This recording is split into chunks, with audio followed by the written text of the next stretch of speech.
What is up, y'all? It is another episode of Fantasy Football is Life, and we've got a special one for you today. We are breaking down everything that happened in week one of the preseason.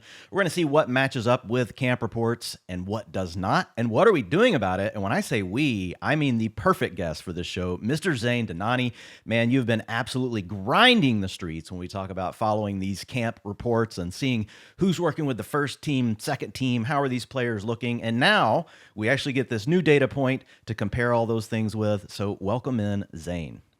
Yeah, it's great to actually see real football and see how things translate and match what we heard before. And then actually like watch the tape and be like, hey, were they just trying to do something, like get a look for something? And that's the reason why I didn't match up. So yeah, I'm excited to go through this with you. I read your article. It was awesome. I think everybody should take a look at it. So yeah, very excited about it. Well, I appreciate that, man. But I do love this time of year. And, I've been doing preseason analysis long enough now to know that sometimes there's signals, sometimes there's not. And I really think a lot of it comes back to that nuance that you just mentioned. So we're going to really try to dig into that, and we'll see where Zain and I are on the same page, maybe where we're not. And then we'll talk through it, and we'll figure out where that middle ground is. But the biggest thing is we'll just be talking also about, hey, what's actionable from this? We'll really try to put an action point on each one of these.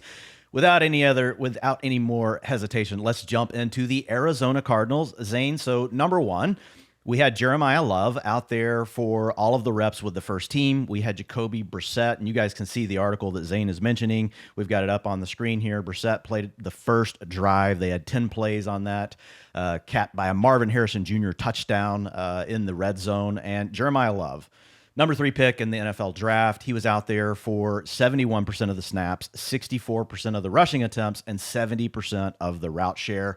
Then after the game, we get this really odd comment from the Cardinals actually saying they have data showing that rookies need more preseason time in a game. I'm sorry. You took Jeremiyah Love, number 3 overall, at a position where, we don't normally see players go that high, Zain. I'm pretty sure the Cardinals already knew that Jeremiyah Love was really good, and I'm not sure why they did this. And the real twist here is he comes out of this game with now confirmed, probably a high ankle sprain.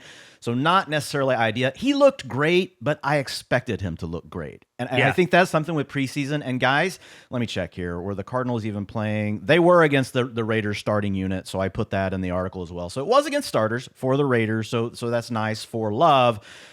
But kind of the mixed feelings here. Like I was excited about the snaps, then I wasn't excited about the comments, and then I was really bummed about the injury.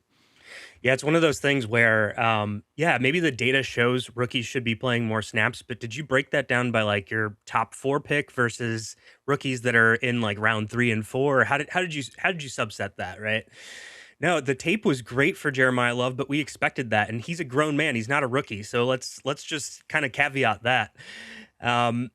This is the snap share we were hoping for. It was something that I thought maybe we would see closer to like week 4 instead of, preseason week 1. He was out there for nearly all the routes. He was out there in a lot of the rushing situations as well. So it was exciting to see. And honestly, if he didn't have the injury, I probably would have moved him up a slight tad bit too, because I feel more confident in what I'm getting early season versus what I was going to get just kind of like week 4 plus, like I was talking about. But then the injury happens, and everything was so ominous. LaFleur was saying about it too. And it's just one of those things where now we hear the high ankle sprain. We don't know exactly how that's going to impact him long term. We don't know how they're going to handle it. The fact that they handled the situation with him and bringing him into the game and playing him so much doesn't give me confidence that they're not going to try to rush him back either. So I'm a little bit like skeptical around his week 1 availability, because there's been chatter about him maybe missing a week or 2 to start the season, and then what he looks like immediately coming back, and how they manage that snap share coming back as well. I had to move him down in my ranks. I don't know if you did too, Dwayne. Yeah, I mean, and when you look, you talked about, how good Jeremiyah Love looked. So got some of that up here on the screen. But again, like you said, we expected that. But it was still, it's nice to see it against the starting defense for the Raiders. A lot of, great burst, stacking moves on moves, the kind of things that we expect to see from a high pick like this.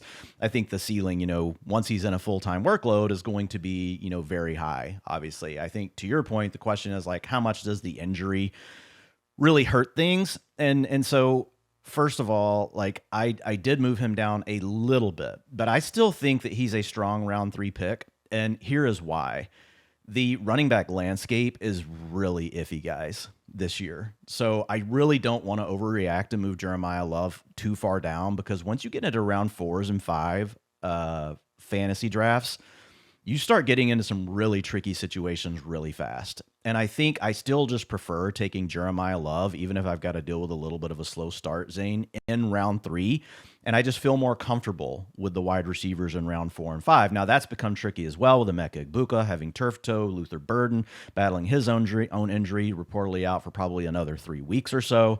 A lot of injuries going on right now. So not saying it's perfect, but the tricky part for me, I think like in a vacuum, I would be with you. I would probably say, we probably need to move Love down to round 4. But when I look at the draft landscape overall at running back, that's probably going to be the biggest reason why I just keep him right there as a player I want to target in round 3.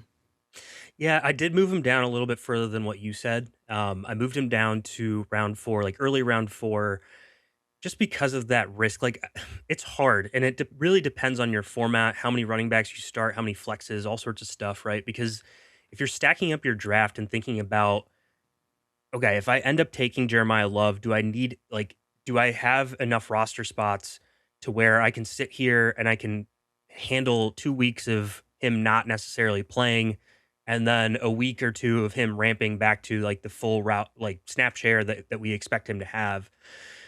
And to me, it's really format specific. Like if we were doing a best ball draft, I think it's totally fine to take him in round 3, because, you just got guys hitting lineups, and that's totally fine. In a redraft situation, if you're in like a deeper league, like 14 man, 15, 16 man type of situation, I could see a reason to be like, you know what? I need a guy that's going to get me out to a hot start and like get going. So I could see situations where that makes sense. So yeah, I moved him down above those receivers that are injured, like Egbuka and Luther Burden, just because of the running back position. I think you need guys that can hit like a Jeremiyah Love can. But I did react a little bit to this injury because I just don't feel fully confident that he'll be back and getting the full, kind of workload that I expect. Maybe once he's fully healthy, maybe like week 6, 7, something like that. Yeah, I think that's fair. I think the challenge is he could be 100% for week 1. We don't really know right now. We're still a good ways out. So for me, I am keeping him in round 3 because I think running backs are very hard to find after round 3 in drafts. Zane's going to move him down further. So I do agree it comes down, to your format and all those things. But I will still be targeting Jeremiyah Love in round 3. I will be buying the dip. If he starts falling to the end of round 4, I'm probably going to be way overweight on Jeremiyah Love. So let's talk about the receivers really quickly here. Marvin Harrison Jr. was out there for 100% of the routes with Mr. Jacoby Brissett. Remember, guys, that was 1 drive. He had 1 target, which was a 20% target share. It was for a touchdown in the red zone. He aligned wide on every single play. Michael Wilson also played 100% of the passing plays, but he was not on the field in 11 and 12 personnel. He rotated off for Kendrick Bourne and Jalen Brooks. This could be nothing, so I'm not going to overreact right now, but like the snap share was lower for Wilson, right? He played all the passing plays, which is not a sustainable recipe, if you're an offense, because like you can't tip the hand of like your play being a pass or a run, right? Every time, right, you have a receiver out there or not. We'll talk about this more with running backs later. But I also think there was a very positive thing for Michael Wilson that did match camp reports, Zain. So I'm very interested in getting your thoughts on this because he played 33% of his snaps from the slot, and he was in motion on 17% of his routes. And that is something we've heard about, the quote-unquote Puka Nacua role. We know Michael Wilson is not Puka Nacua, but this is the same offense where Puka Nacua, Cooper Kupp thrived. And I do still think Michael Wilson is in the more advantageous role when he's on the field as far as like looks getting funneled to him versus Marvin Harrison Jr., which looks like he's kind of locked outside again. Now, I think we're going to see more routes underneath, not as much stuff just down the field. So I don't know, a little torn on this one as well, but I even though Wilson played less snaps, I'm still a little more bullish on his role in the offense, but Harrison does look locked into a starting spot. Yeah, that was the only concern I had for Michael Wilson too. I didn't expect this coming in based off the training camp reports and everything else, that he would be coming off the field sometimes. And it was weird to see Kendrick Bourne and Jalen Brooks out there a lot more. One thing that I thought was positive, though, was when he was on the field, even in run situations, they did have him doing the motion and insert blocking, which is exactly what the Rams did with Puka Nacua. And the fact that they were at least willing to show him doing that once or twice gives me more confidence that they may play him in that situation more often. I am a sicko and watched all the tape, so it was fun to watch. But with Michael Wilson, there was also some plays where you could just tell that he was the first read on his two targets. So Jacoby Brissett is staring at him. He does a little fake inside, goes outside for one of his targets, and he generated separation very easily. The other play was a very typical Puka Nacua situation where he goes in motion, comes across the formation on a play action, and then he's just wide open underneath. They dump it off to him, and he gets some yak. His role is going to be way more advantageous. And, we talk about the fantasy life stuff that we're putting together. I've done some work on receiver score. There's an article out there. You guys check it out.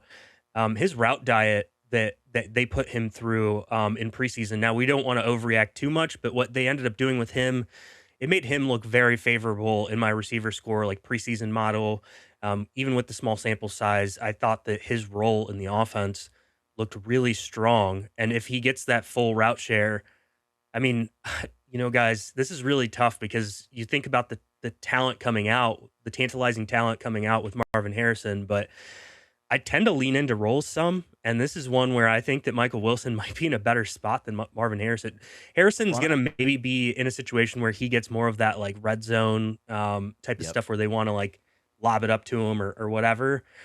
But like we're talking about consistency week to week for a team that's not going to score a ton of points. Michael Wilson's probably going to be in a spot where he's more implemented into the every down situation in the offense. Yeah, and I think we especially lean into role more in certain types of offenses, and I think this is one of those types, right? Because they Yeah. do very specific things that we've seen unlock players in the past. Not all schemes are created equal, but super excited about the wide receiver score and combining together powers, joint powers with the utilization score, right? We're going to have a complete domination, for you guys this year. But I will say I did adjust the projections here. I have Marvin Harrison Jr. with a ahead in routes. I think he's going to stay on the field more. I brought Michael Wilson's routes down a tad with this news, but I kicked his targets per route run up a little bit just because this confirms the role we've heard about in camp, which I do, to your point, think is the more advantageous role.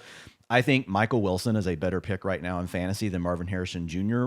A lot of it because of price. I think you get Michael Wilson 3 rounds later, and I actually think he's in the better role. If you just want to bet on the talent, I think Marvin Harrison Jr., obviously one of the top 3 guys ever in the rookie supermodel at wide receiver heading into year 3. It could happen. But historically, just going to tell you guys, even guys that have been that good, that have been as bad as Harrison has been over their first 2 years, the hit rate is not great. So let's move on to the Bills, Zain. And let's take a look tricky at one. Yeah, Very tricky so this yeah, so it is a tricky one. Josh Allen, guys, you guys know he's good. I will just say, number one, under center, 56% of his dropbacks. Under pressure on 56% of his dropbacks. It is the preseason, but he had a starting offensive line out there. He was playing against the Panthers starting defense for 2 drives, but they're trying to work through some things. 71% of his snaps utilized were under center, and 56% of his snaps had play action. Guys, again, it's just a very small sample here, and we see teams get under center more early in games because the game script is still balanced. That's often more running. That's what we get under center, is more running plays. It doesn't necessarily add efficiency to the passing game. I did some research on that, but it does look like the Bills might be trying to run a little bit more under center. But I think the first big thing here is looking at James Cook, a guy that you've talked about a lot, Zain, in training camp and even back in OTAs, mini camps, about this potential with Carmichael there now under Joe Brady, who moved to head coach, still calling the plays. But Carmichael's got this long history within his time where he spent with Sean Payton, and they really do like to use these backs out of the backfield as receivers. And James Cook, that was his calling card in college. Like, if you looked at his archetype coming out, it was like, okay, explosive big run guy coming out of Georgia, but very good as a receiver out of the backfield because he's not just a swing pass guy. He can work down the field. And then we saw this, again, small sample here, guys, 79% snap share, but a 67% route share. That was the thing that really got me excited, but I have to caveat it because Ty Johnson, who is the rotational receiving back, was not in this game. So it could still just be Ty Johnson's going to be a nuisance. We don't know for sure. He's actually a pretty good receiver as well out of the backfield. But I did give Cook a slight bump in route participation. Zain, I bumped him up from 45 to 49%. What are your thoughts here on James Cook? Yeah, I thought the other interesting thing about this was even if they took away, because I was trying to understand how this is going to work for him long term. Like, even if Ty Johnson is in the game, did they have James Cook on there for pass blocking in situations that were like first and second down, like not obvious pass situations? And I think they did a little bit last year. And so I was looking at the data for this also, like on first and second down, if he was leaking out for pass like routes a little bit more often than he would have been. I think that they are, and that they might do some more like designed work too, where it's like, hey, let's get a screen to him. Let's do something that we can get him out in space. So I'm like, even if Ty Johnson plays, I do think that his route share in general will tick up a little bit, and maybe even the targets per route run, because some of it may come off of like designed work. But I came away pretty bullish in this situation too. Like, not overreacting too much because of the Ty Johnson situation, though we don't really have any updates on what is wrong with Ty Johnson. It's still pretty ominous about how long he's going to be out. But again, the profile matches very well. So I'm a little bit excited. It's matching a little bit more what we heard about the team might do with Pete Carmichael coming in. The stuff that we reported on in OTAs and training camp is starting to translate to the field. And that's one of the more exciting things. I had him at my RB4 before, above Jonathan Taylor. I still have him there. I'm not moving him up right now or anything based off of this, because I think I kind of had him closer to his max anyway. But I'm a little excited. Come on, you can be more than a little excited. I'm getting really excited. I'm with you. We've kind of talked through it. The reason why you got to still be a little cautious, but what I will say, guys, is James Cook is really just a smash at the end of round 1 in your fantasy drafts. And sometimes on some of the sites, he's going in early round 2. And to Zane's point, if he is just in the role he was in last year, right, which is not, we don't typically want just early down guys, but if you're going to have them, you want them in an offense like the Bills. We've got a good offensive line. They score a lot of points. They do have a creative play caller. Now Brady likes to run the ball a lot, so that also works in James Cook's, favor. So I think you're getting his floor as essentially what he's been for the last 2 seasons, but his ceiling is, if we knew that he was going to have a 60% route share, we would rank him running back 3. I would put him at running back 3 if I knew James Cook was going to have a 60% route share. I think we would think of him in a very similar way to Jahmyr Gibbs and Bijan Robinson, just a slight notch below, but would give him just Can I one up you on that one? Above CMC. I would have him as the 3rd player off the board. That's where I would have him. So not only RB3 behind Jahmyr Gibbs and Bijan, but I would feel pretty confident about one, especially the way the running back landscape is playing out, where I just don't feel confident about a lot of stuff past like round 2. I would feel good enough about putting him above Jamar Chase and Puka Nacua if I knew that was going to happen, because the likelihood of him hitting like 20 points per game from a fantasy angle, which is typically a top 3 running back, a very smash situation for running backs, is really high if he's going to get that sort of target, that sort of route share. So yeah, I would move him up to overall number 3 instead of just running The thing back. is, we'll never know if he's going to have that 60% guy, so we won't move him that far. Still take Jamar Chase and Puka, unless you're just feeling salty. The main thing is, like, basically, I think from mid round 1 to end of round 1, James Cook is in play. And if you're getting him at the end of round 1, where he goes on most sites, I think that there's a ton of upside, and the floor is really nice as well.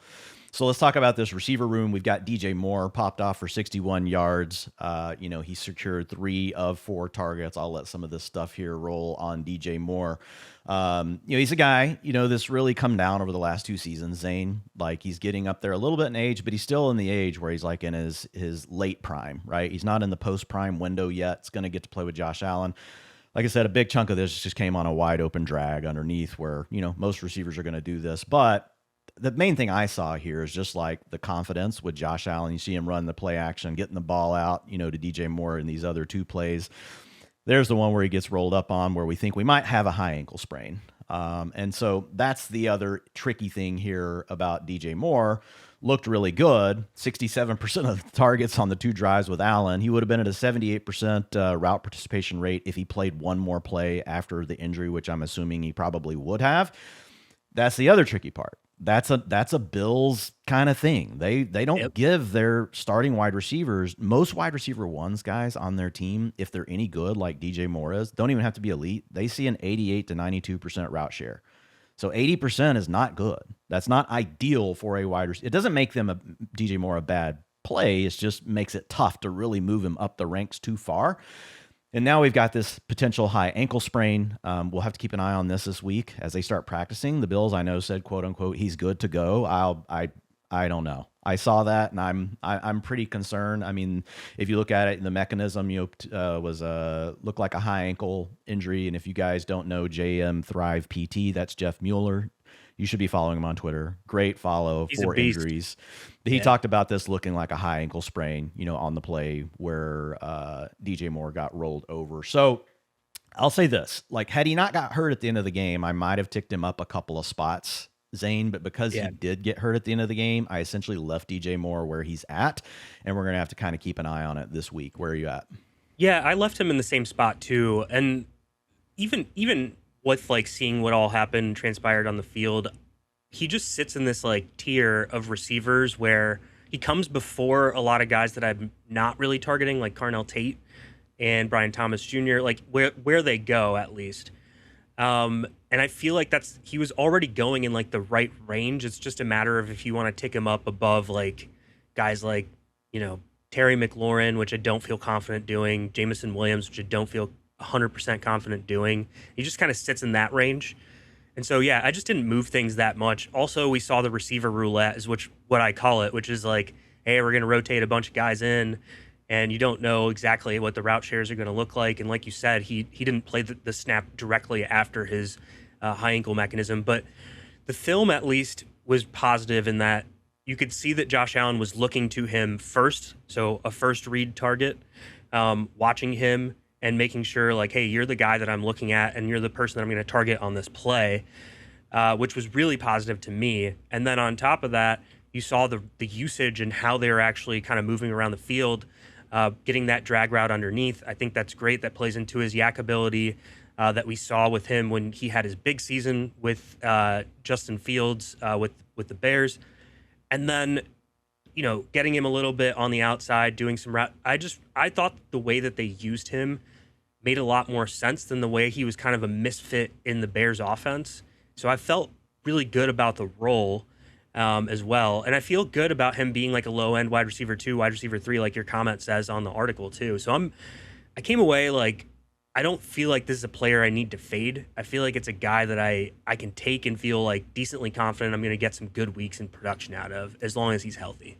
Yeah, I think he's right there in the tier with Devontae Adams and Mike Evans, right? Those two guys are older, so you've got a little bit more cliff risk there. Obviously, they've had better careers, right, by far, than DJ Moore. So I think they all end up kind of leveling out, and they end up going together. But yeah, I think he's a high-end wide receiver 3 with wide receiver 2 upside. So the last thing we'll talk about, it was a mix. I put it up there for you guys that are watching on YouTube. You could see the route shares. But the last thing here is really Dalton Kincaid. And my hope really was that Dalton Kincaid might see more routes. We know that he's a good player. The Bills need someone to step up. They've got a very weak wide receiver room, but what we saw in this first game, again, very small sample, but it tracks with what we've historically seen from Dalton Kincaid. And that's the fact that he was only on the field for 56% of the routes with Josh Allen, and Dawson Knox matched him. And then you had, on 12 and 21, or not 12 and 21, but in 12 and 13 personnel, we had, 13 personnel. We had less Dalton Kincaid. So it was just an issue where we've got some things that are a little bit tricky about him. I will say this. I think the big difference, I'm sorry, I messed that whole thing up, guys. I'm just going to say it again. Dalton Kincaid, he was 100% in 12 personnel, but he was leaving the field some in 11 personnel, but 21 personnel is what worries me. And the fullback that they have on their team, they lost Reggie Gilliam. So one of the things I talked about with Dalton Kincaid in my tight end tiers was we could see them go away from 21 and 22 personnel with Gilliam leaving, and Ben Van Sumeren, who's really been a practice squad player on and off with the Eagles before signing with the Bills this offseason. I could just see them leaning more into their tight end sets because they also have Jackson Hawes, who they like, and stop using this fullback. And if that were to happen, then now you have 11, 12, and 13 personnel groupings, which are all open for Dalton Kincaid to play. They don't use him on 21 because he's not a blocker. So guys, 21 personnel is typically a fullback and the running back and one tight end. And most teams prefer their better inline blocking tight end almost universally across the league. Right. Like if you look at Mike McDaniel offenses, if you look at Kyle Shanahan offenses, look at all these offenses, they want someone that can get out there and really block. And that's definitely not what Dalton Kincaid is. So I would say the one thing that I would be watching here on Kincaid, I did move him down in projections, Zain, because I had him at 65% of the routes, kind of thinking through this, and I was like, nah, I got to take it back to like 60.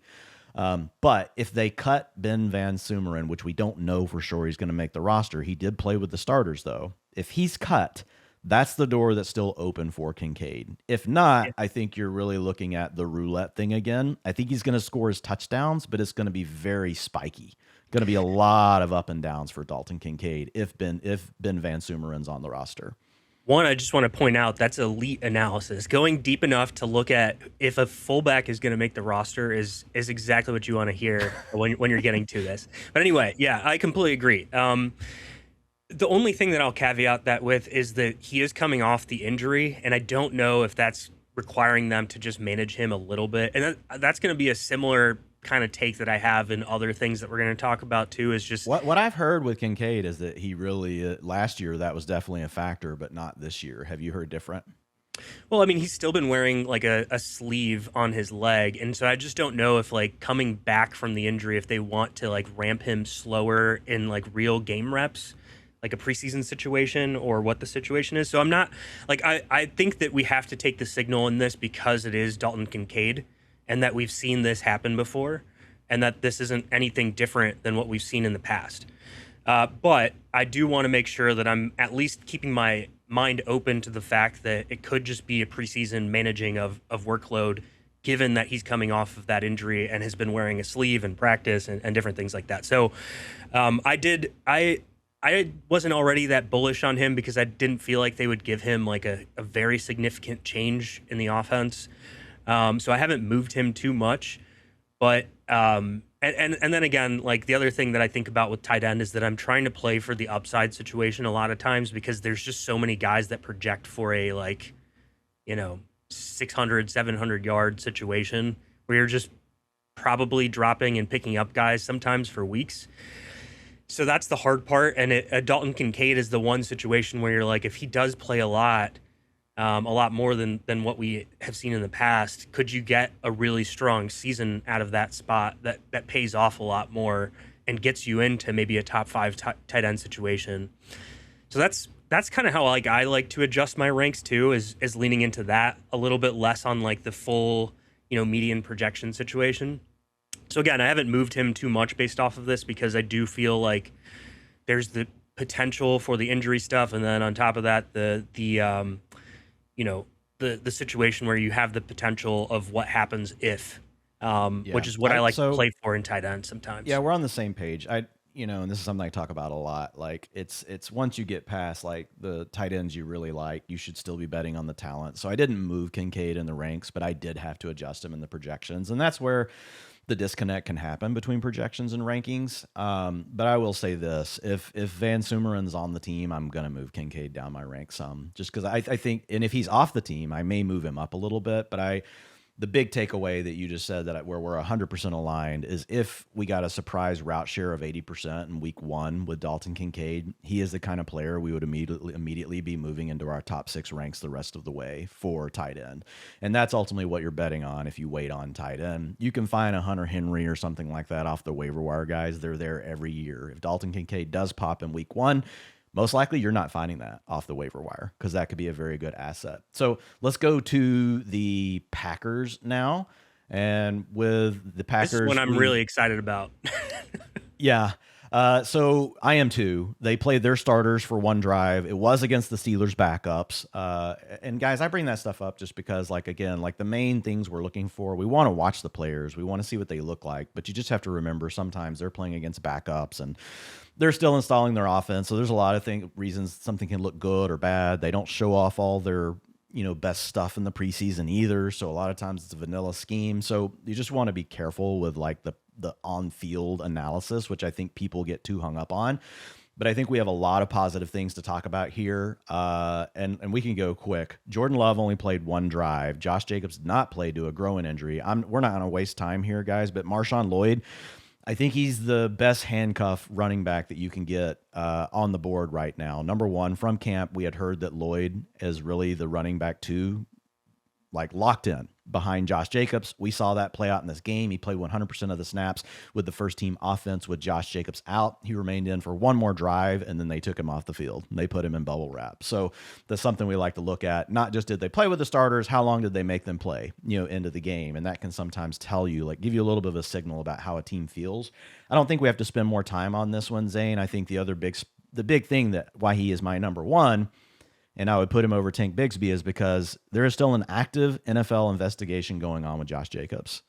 So there's just this additional out that if Jacobs ends up suspended, Marshawn Lloyd, I took him in a dynasty league yesterday where it's kind of a dynasty. Like, we protect 15 people plus 5 taxi squad guys. And so about half of what people have on their rosters get released. And so Marshawn Lloyd was there.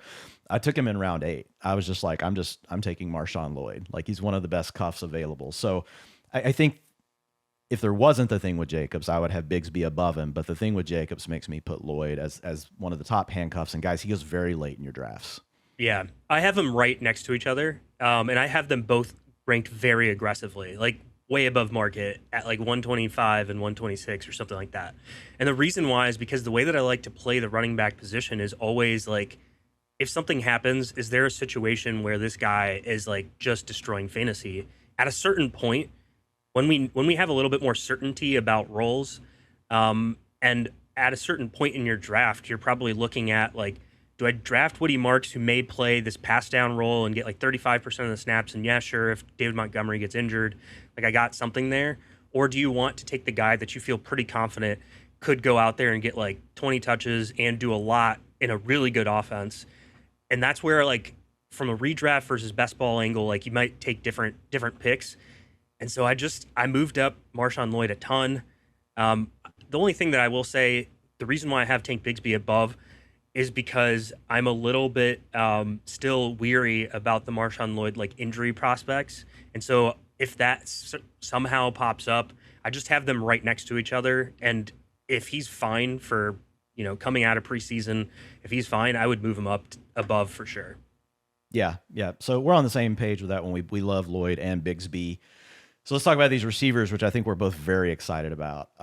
So, guys, we did not have Luke Musgrave out with a neck injury, but we don't know when he's going to be out. The Packers used 11 personnel for the entire first drive. That's why I mentioned the thing with Musgrave out, because this is an offense under Matt LaFleur where they like to use the tight end stuff. But you've got Tucker Kraft also coming back from an ACL. We got the comment this morning that Tucker Kraft might be on a snap count for the first half of the year, and then they're just going to kind of cut him loose and do his thing. So I think we could get a real boom like right away from this wide receiver room.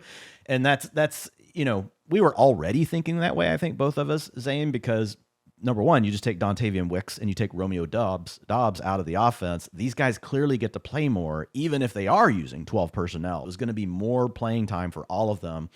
And the Christian Watson is like somebody that I've been drafting a ton of. He played 89% of the snaps with the starters. He's locked into a potential massive ceiling season, guys. Like, this is a player that, yes, he's been used deeper downfield for most of his career. And this is where, Zain, you can jump in. But I think he actually can do everything. I think you can work him underneath. I think you can throw him screens. You let him break off. You want him running crossing routes over the middle behind the linebackers, in breaking routes. He can do it. You want him to take the top off the defense. He can do it. I think he's a high priority pick right now in rounds 5 and 6 of drafts. I've been taking him like almost everywhere that I can get him. And this is not hyperbole. I think that there's potential top 12 upside. I think he's going to be on the field for 90% of the routes assuming he stays healthy. That's the biggest caveat with Watson. Lots of soft tissue stuff. But I'll just say, guys, it's hard when you get into round 5 to say, is there a receiver here I could take that could have 1,400 yards and 12 touchdowns? And like, I think that's in Watson's range of outcomes.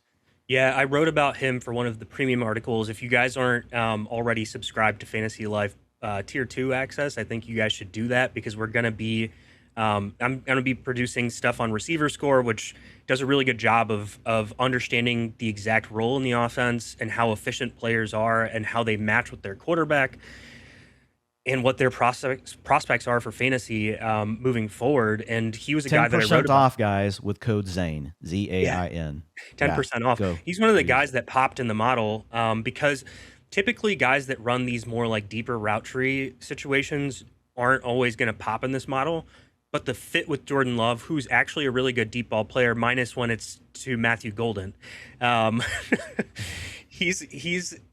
they're just a really good fit together. And the things that Christian Watson runs and what I project him to do in this offense this season is going to allow him to really get unlocked in this situation. The offense in general does a lot of cheat codes. They like to do a lot of play action, under center work that typically does stuff that at least gets guys in space a little bit more often. Like, you can see situations where you do an under center play action play and the linebackers take a step forward. It gives Christian Watson a little bit of space to leak in between the linebackers and the safeties, and then you just have a little bit more space to potentially break off a big play. So that's one thing that I'm really excited about. Then we talked about the route share. This is something that matched the camp reports that I was hearing from the beat writers, where it was like, hey, the team wants to play two things. One with tempo, and the other, based off of the tempo, they don't want to rotate receivers as much too. When I was watching the film, it seemed like their offense was playing a little bit faster in general. And then when you're trying to play fast, you don't want to rotate guys off. They also don't have the depth. Jordan Love has also talked about the chemistry he wants to develop on the field. There's an article from Jordan Rodrigue. This is just adding up as many things as possible, but there's an article from Jordan Rodrigue where she spent a lot of time with Matt LaFleur, where he talked about sometimes he wouldn't know which receiver was in, and he would call plays, and that receiver wasn't in, and it was designed for a specific type of player, and they don't want that to happen. So I think all of this, plus what we saw in preseason, adds up to Jayden Reed, Matthew Golden, and Christian Watson all being on the field a ton this season. I've said this in other formats. I think they're all good values at their current spot right now, for me at least. I don't love Matthew Golden from a talent perspective, but I can see a situation where it's hard to find guys in a really good offense that go where he does, that are going to play so much. And that's the reason why I don't mind throwing a dart on him. It's not a guy that I'm like actively targeting, but if you're in a situation where you're building a portfolio, I think it's okay to take a shot on Matthew Golden, because it seems like he's going to play a ton. And this offense is usually a top like 10 offense in the league. Yeah, these guys are all priced great, in my opinion. Watson's my favorite. He goes the earliest. Guys, you get him in rounds 5 and 6 of your fantasy drafts. Absolute monster target.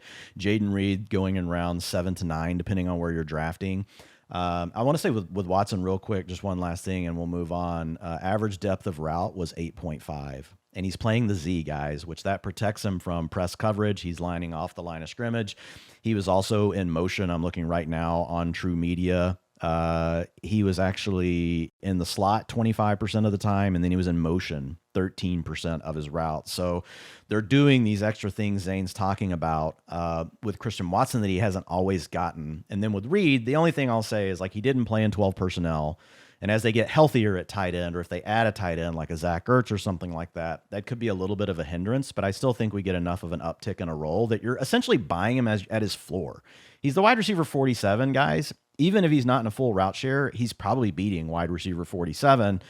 And there are paths to where, what you just talked about, maybe Matthew Golden just continues to struggle and they decide like just to play Jayden Reed and Christian Watson more together, right? So, and I'm with you on Golden. Was not huge on him. He was an overrated prospect for a round 1 pick, according to the rookie supermodel. Then he did not have a good rookie season. He did battle a lot of injuries, to be fair to him, guys. But he has been shining in camp, and so we'll see. He is a wide receiver 5 target, right? More of a boom bust target, but hey, it could happen kind of thing. So let's move on. We already mentioned that Tucker Kraft, guys. You know, I'm probably I don't know if I'll be moving Tucker Kraft, but we're going to have to monitor this injury snap count kind of stuff. But let's talk about the Browns. A lot to unpack with the Browns, Zain. Deshaun Watson got this start. They played against Bears backups defenders. Watson was out there for 6 drives, 31 snaps. 11 of 15, 126 yards, 8.6 yards per attempt. You probably hear that and you're like, that's not too bad. And it's not, but he missed an easy throw. He had a strip sack. He made things difficult on Casey Concepcion a few times. Watson still honestly doesn't look comfortable to me. I chalk a lot of this up to playing against backup defenders for the Bears. So I'm still very concerned about the quarterback situation. Shedeur Sanders is going to start next week. But since we talked about Watson first, let's start with the receivers. Then we'll work our way back real quickly to the running backs. We'll try to go a little quicker on these, Zain. But Casey Concepcion, the positives, looked great. Yep, looked awesome. The thing is, I expected him to look great. And he was against backup defenders, so I don't want to take this away from Casey Concepcion, but I do think he's going to steam up draft boards now. Like, I'm way overweight on Concepcion. He's one of my most drafted players because he's been going later in the drafts. But the concern I had, Zain, did show its ugly head. So he had 67% of the routes over the first 2 drives when Jerry Jeudy was still in the game before Jeudy retired for the night. I can't use Deshaun Watson because he played the whole half. I had to look at, all right, when did other starters from their offense leave the game? And so over those first 2 series, he was below that 70%, and that matches what we're hearing from camp, which is he's the slot wide receiver. He's going to move around. Denzel Boston is locked into the outside X possession receiver. Jerry Jeudy's playing the Z. Again, very good, guys. On the plays where he was out there with Watson, if you look at the whole sample size, he had a 36% target share. I mean, he was doing it underneath the defense. You guys probably saw, I'll pop it up here for you, just like with how good, he ultimately looked. But, I mean, let's see. Yeah, and this is from Jacob Gibbs. Oh, it won't let me click into it because we're sharing, so I'll just try to make it bigger here for people. While you're talking, Zain, I'll let the highlights roll for Concepcion, but tell people what you're thinking about Concepcion, because we know he's a good player, but there's a little bit of a concern with this role in offense. And I worry, I don't want him to steam too much because I've been loving him. I'm still taking it as a positive because the only thing that I was really concerned about for KC was that we would see Isaiah Bond rotate a little bit more with him in that slot role. And we didn't see that as much as I thought we might, just at the beginning of the season, at least. So I'm happy about that. I think that this is the way that I've been playing the situation. This is everything worked out exactly like what I thought. And the way that I've been playing the situation is it's hard to find good upside bets past a certain point in the draft. And this is still a good upside bet, even though the role elicits itself to him not being on the field a ton. I think that he's capable of playing that Z receiver role once, Jerry Jeudy potentially just like plays himself out of it. And I've been telling people this for a while now, but I don't expect KCC to have a strong route share at the start of the season. What I expect from him is after maybe like week 4, 5, 6, like down the road, for him to take that Z receiver role and kind of play like what the reports have been is Zay Flowers. Zay Flowers lines up in the slot. He also lines up on the outside. They have him off the line of scrimmage. They have him in motion. They do some gadgety things with him. They also put him down the field a little bit. And that's what I expect. I just don't think that we're going to see it early in the season. And I don't think you're taking him at a spot where you need him to produce early in the season. You're taking him at a spot where you can draft 3 receivers before him and feel confident about those guys being on your roster and starting them in the first couple of weeks of the season. Let this whole situation play out. Watch Jerry Jeudy hopefully go by the wayside, and then KCC is the guy that ends up taking on that role eventually. That's what I expected. Nothing that was out there showed me anything different. The good thing is once Jeudy did sit down, they did play him a little bit more on the outside, which I think is important because if they end up in a spot where they say, hey, we don't really want to play Jeudy as much, this season's just not going the way that we want it to, which I think is what's going to end up happening, then you're seeing the capability that KCC can take on that role. So I actually came away slightly bullish on this situation. I'm not moving him up because I just think that he kind of goes where I want him to go, but it's good to see the confirmation of what I thought would end up happening happen. Yeah, so I think the big thing is he's going to move up on this.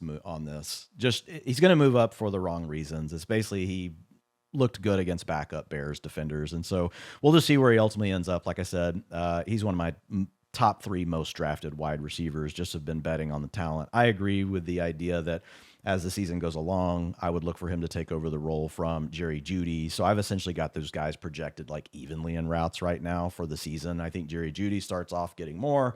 Casey Concepcion eventually takes over. So early in the season, guys, if you take Concepcion, what I would say is just be prepared to be patient. Okay, don't like, if you're going to take him and cut him in week 1, like just don't bother with it. Like you're going to need to hold on to him for a little bit of time. And who knows, he could surprise us in week 1 and they just decide that like, he's just way better than Jerry Jeudy. We're just going to play him. Like that's in the range of outcomes too. So we'll see what happens. But right now, guys, he's got an ADP of 120 plus, right? So if you're in a 12-team league, and you're talking about 10 rounds in, you get to pick 120. So this is a guy you're getting at the end of round 10, the beginning of round 11. We'll see how much he moves up, but that's ESPN, Yahoo, and Sleeper. Absolute wide receiver 4 with upside. I would say wide receiver 2 upside. The other main concern is still really just the quarterback situation. Not ideal. Denzel Boston, 100% of the snaps over the first 2 drives with Jerry Jeudy. This corroborates camp reports, which you've been all over Zain grinding. Finished the night with a 13% target share. He was definitely second fiddle to Concepcion. He's playing a tougher role. It's harder to earn targets where Denzel Boston is at.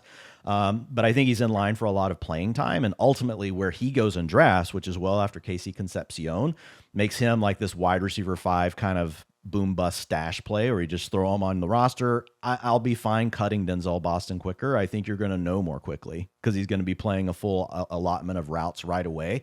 And so you're going to get a read on Boston quicker. Not necessarily, I did adjust the projections. I went ahead and moved Boston up to a near full-time role. I will say this was the rookie supermodel did not love Denzel Boston. The rookie supermodel's superpower is identifying busts, and it's been very good at them. Only one of them ever has hit, and the name is Rashee Rice. Of the other 15 that it's called, where the rookie supermodel basically had them ranked 20 spots apart from where their draft capital, rank was, the difference in those 2 things, all of them have been busts. Denzel Boston was on this list of busts. So playing time's going to be there. We'll see if he's good enough to take advantage of it, but I think he's definitely in play in late rounds now. And he's actually a really good pick in best ball now because we know he's locked into this. They're not going to take this role away from the rookie. He's just going to have it probably all year. Yeah, the thing that the rookie supermodel, and I actually don't know if this is the case, doesn't know about the Rashee Rice situation is that basically they don't have any other like great receivers out there, and he was taking passes from Patrick Mahomes, one of the best quarterbacks. Well, they changed ever. His role from what he was in college and just turned him into an underneath. Yeah, and exactly. I talked about that. So Rashee Rice might not be a hit anywhere else other than where he landed. Exactly. But with Denzel Boston, this is exactly how everything from camp reports, from OTAs to training camp kind of played out. Like there wasn't a natural X wide receiver on this team. Even Jerry Jeudy, when they put him in that role, like that's not necessarily the role that he necessarily fit perfectly. Isaiah Bond, KCC, not guys that really fit that role. So it was like pretty inevitable that he was going to play like a full every down type of role.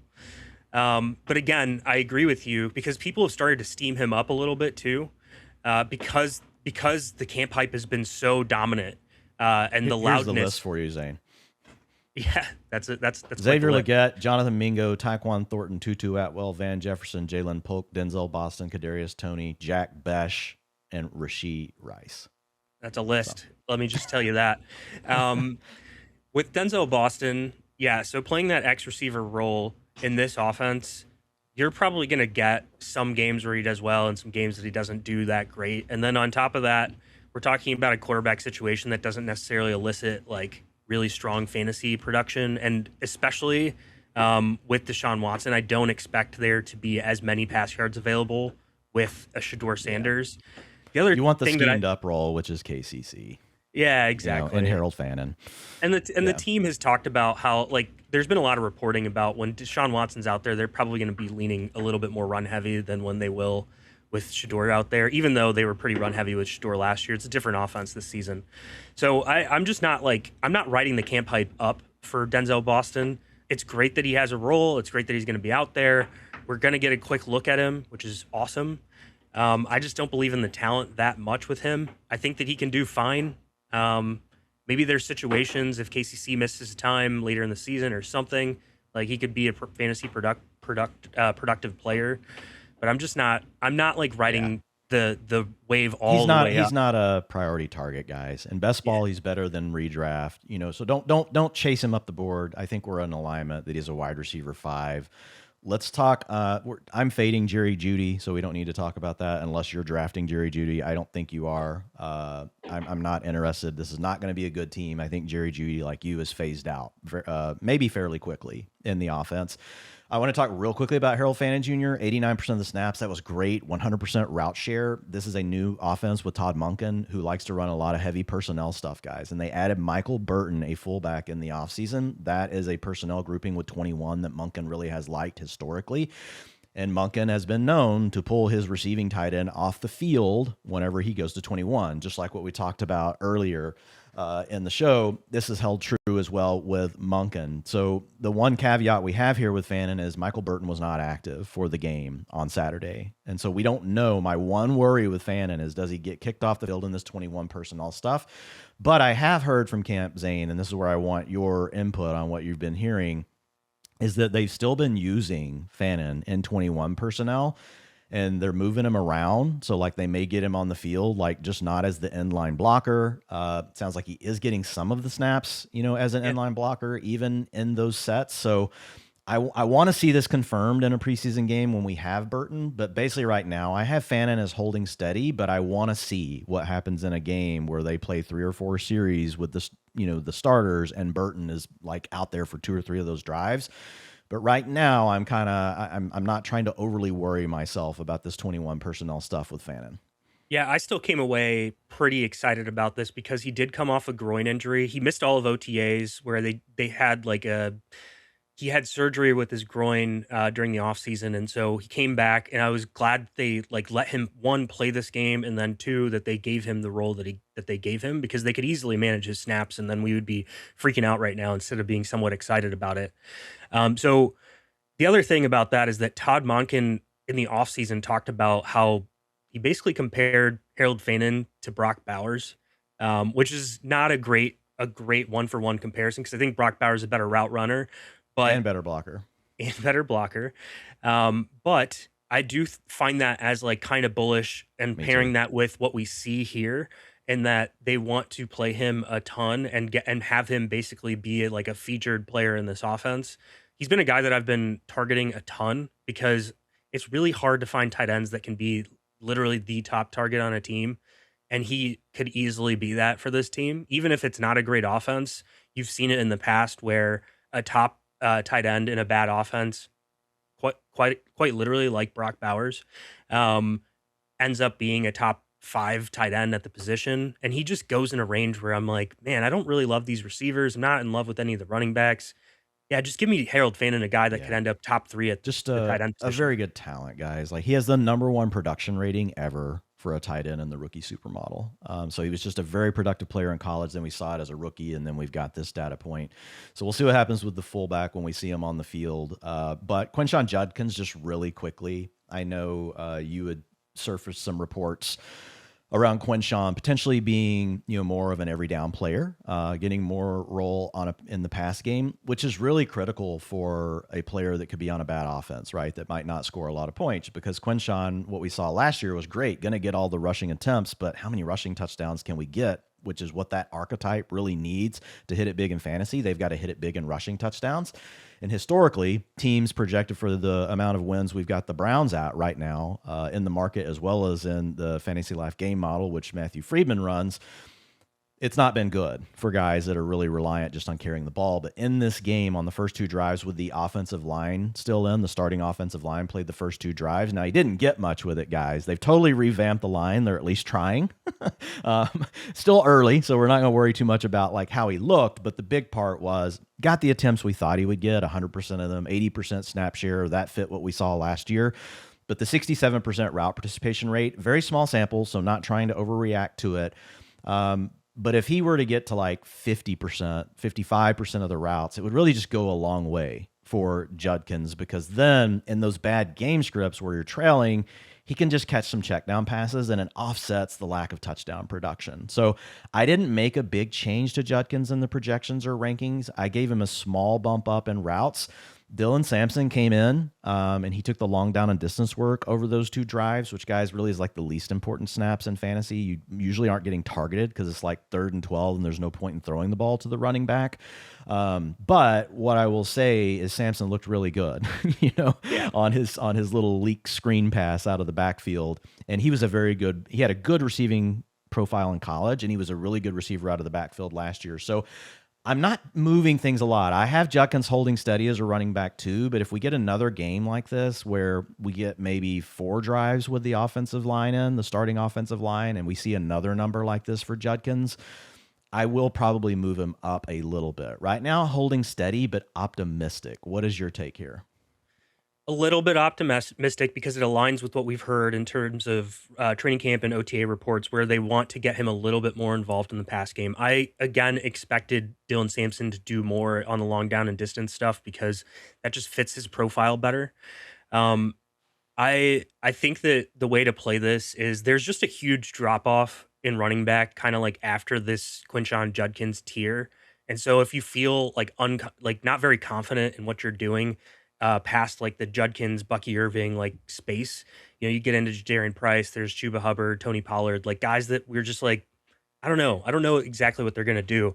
This is a guy that I know was gonna get a lot of carries, right? So if you feel like, and that's hey, kind of his floor, right? His floor is a lot of carries in a bad offense. His ceiling is a balanced offense, or a balanced prospect in an offense that maybe gets a little better. Right. And we're projecting him honestly probably closer to his floor because we've got the Browns as one of the worst offenses in our projection model. The hard part is that Monken has just been so notorious, even in like favorable situations where he likes to work in like a pass down type of back. We've seen it with Justice Hill and Derrick Henry, though Derrick Henry's profile isn't like a huge receiving type of back. I think those like Doug Martin, Jaquiz Rogers back in the day, there's just been like situations where this plays out. But again, there's also coaches who like to improve upon what they've done in the past, especially Judkins, who wasn't like a terrible pass catcher in college. I know they had Travion Henderson work in back at Ohio State and stuff too, but I think that he could do a little bit more in the pass game. He didn't have a full offseason last year, so that's one of the reasons why they wouldn't have put him in that situation.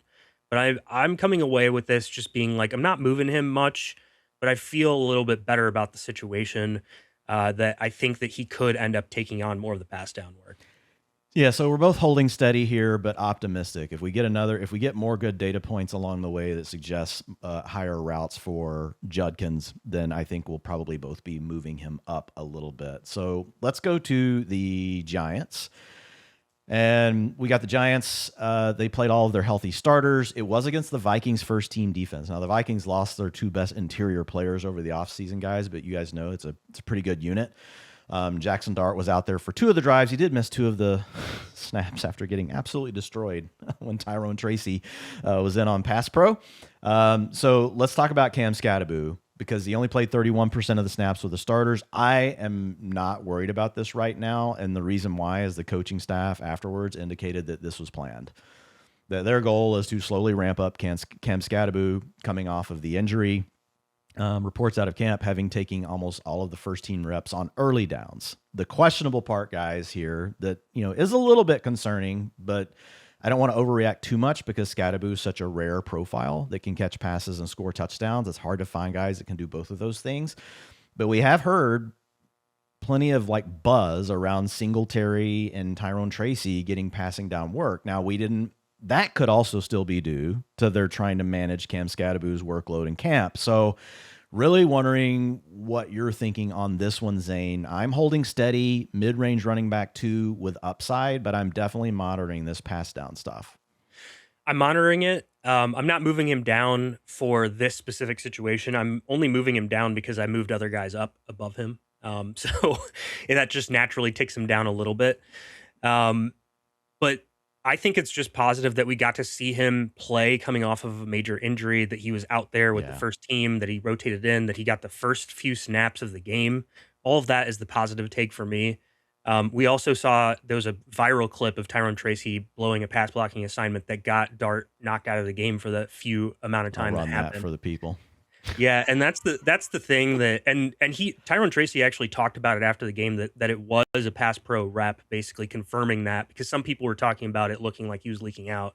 He just completely missed the assignment. Now you can see it when he sees the defender, he immediately tries to jump back inside to get it. He just got too wide. He got too wide on the outside of the play. Exactly. And so that's one of those situations where it's like, are the coaches going to lean into him being in pass pro reps? You would think that Cam Skattebo has like a better profile to do something like that, given how physical of a player he has been typically. And he's a great receiver out of the backfield. Was in college, was last year. So and he's Jackson Dart's like best friend. So it's like, wouldn't you want the guy you trust out there? I don't want to read into that too much, but just like thinking through the whole like situation, maybe weeks 1 through 4, we're in a spot where Skattebo is rotating a little bit more than we'd like to see, but then you get deeper into the season.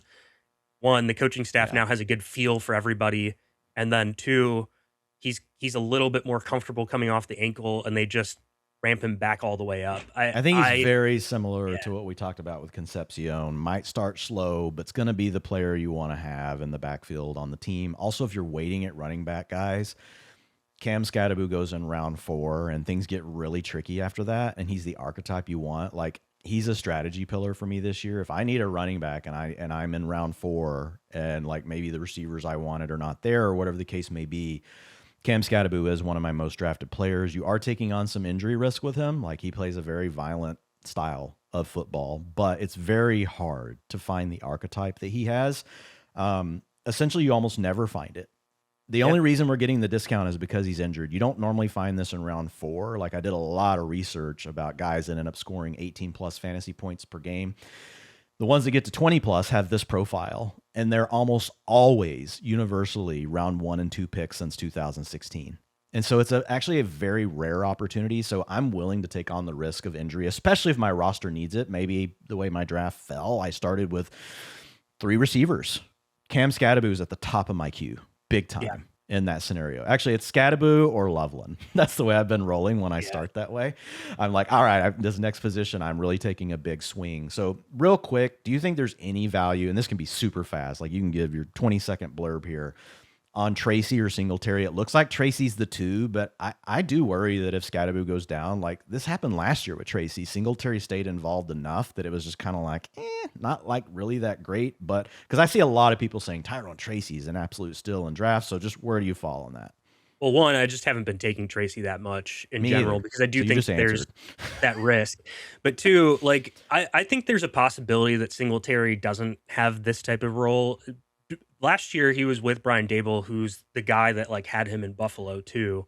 So there's like a little bit less like coaching staff continuity. So there could be some, but this does match camp reports that Singletary has worked in with Tracy. Very true. So we get game plus training camp reports saying the same thing. Yeah, and we've seen situations where like a Greg Roman, Matt Nagy situation where they like to have like 2 running backs that feed into a game. So I don't know. I just wouldn't take Tyrone Tracy a lot of times in general. So they are playing the heavy personnel stuff, guys. Patrick Ricard, their fullback, was with the Ravens under Harbaugh, is now here in the Giants. 31% of the snaps with the first team. This team, even if they're trailing, they're going to play heavy. You know who that's going to be great for? Malik Neighbors when he is back, guys, who did not play in this game due to an ACL. There's nothing else I really want to say here on the Giants. Plus, Isaiah Likely is the big story here. Guys, 86% of the routes with the starters. He led the team with 2 targets. The camp reports have been Isaiah Likely as the top target. So that matched what we saw here. Here is the troubling thing. He played 38% of the snaps, and he operated primarily out of the slot 67% of the time. That in itself is not bad, but the 38% snaps, that's not sustainable for an 80% route share. Like the math will not math. It's working in this really small sample, but it's not going to work. So we really are going to have to pay attention to this one because I just talked about Ricard and how much he played. Likely didn't play in 21 personnel or 12 personnel. The blocking stuff went to Chris Manhertz, who is their blocker, and 12 personnel went to Manhertz and Theo Johnson. Now that one I'm less concerned about. I think Likely's going to be involved in 12 personnel. They probably just specifically wanted to run the ball out of 12 in this scenario and see what it looked like with Theo Johnson and Manhertz. But the 21 personnel stuff, the biggest reason it's bothersome to me is this is not like an average fullback. Patrick Ricard is a guy they're going to want to get on the field. I think he'll probably have a 30% snap share in the season. So I've talked about this with Likely. He's similar to Kincaid, that like, man, if it goes right, you're probably going to like it if he gets more routes than we think. But this is definitely a concern about the playing time. Yeah. I've gone back and forth on this, and I'm starting to lean into, I'm not going to read too much into it, which is different than I know what your take is here. I'm going to lean back into what I'm hearing out of training camp and joint practices, which is Isaiah Likely's been on the field, even in 21 personnel and in 12 personnel. And that didn't match what we saw on the field. And I don't know if that's just, we saw a lot of rotation in general from this Didn't play a Giant lot of offense. 21 under Harbaugh before, for what it's Correct. worth. That's correct. But it was for a guy named Mark Andrews some of the time, and Charlie Kohler, who I would say, is also, a lot of people don't know who Charlie Kohler is, but he did get some money to go to the Chargers and was a pretty good prospect. Pretty good prospect. Has a little bit more like pass catching chops if you do happen to leak him out than a guy like Chris right. Manhertz. So it's not like, it's a little bit more believable that you might pass the ball in that situation. So this is where I've landed. I'm not going to overreact too much because it seems like the Giants in general did a strong rotation across every single position group. Running back, and there's reasons why for Skattebo. Receiver, there's reasons why for that too, because they don't really have a dominant receiver. Well, yeah, when that's Malik just because Neighbors they isn't out didn't there. have Neighbors, and they're just getting a look at everybody. And then at tight end, it just doesn't match what I've heard coming out of training camp. Now, I have been duped on other things coming out of training camp. I fell for the Malik Neighbors maybe not being ready situation that came out of OTAs, and now it sounds like he's going to be ready for week 1. But again, where do you have him ranked? Likely, it's very similar to what you're talking about with Kincaid, in that I do think that he has the potential to like not fully break fantasy, but he could be a top 5 tight end or top 6 tight end if he were to get a really, really strong route share. And I tend to, again, like throw the darts in situations where I'm like, I can't get this in a lot of situations. I can't get a tight end that could ascend that high. Like an Isaiah Likely can, because he will be a top 2 target earner in this offense if he plays a ton.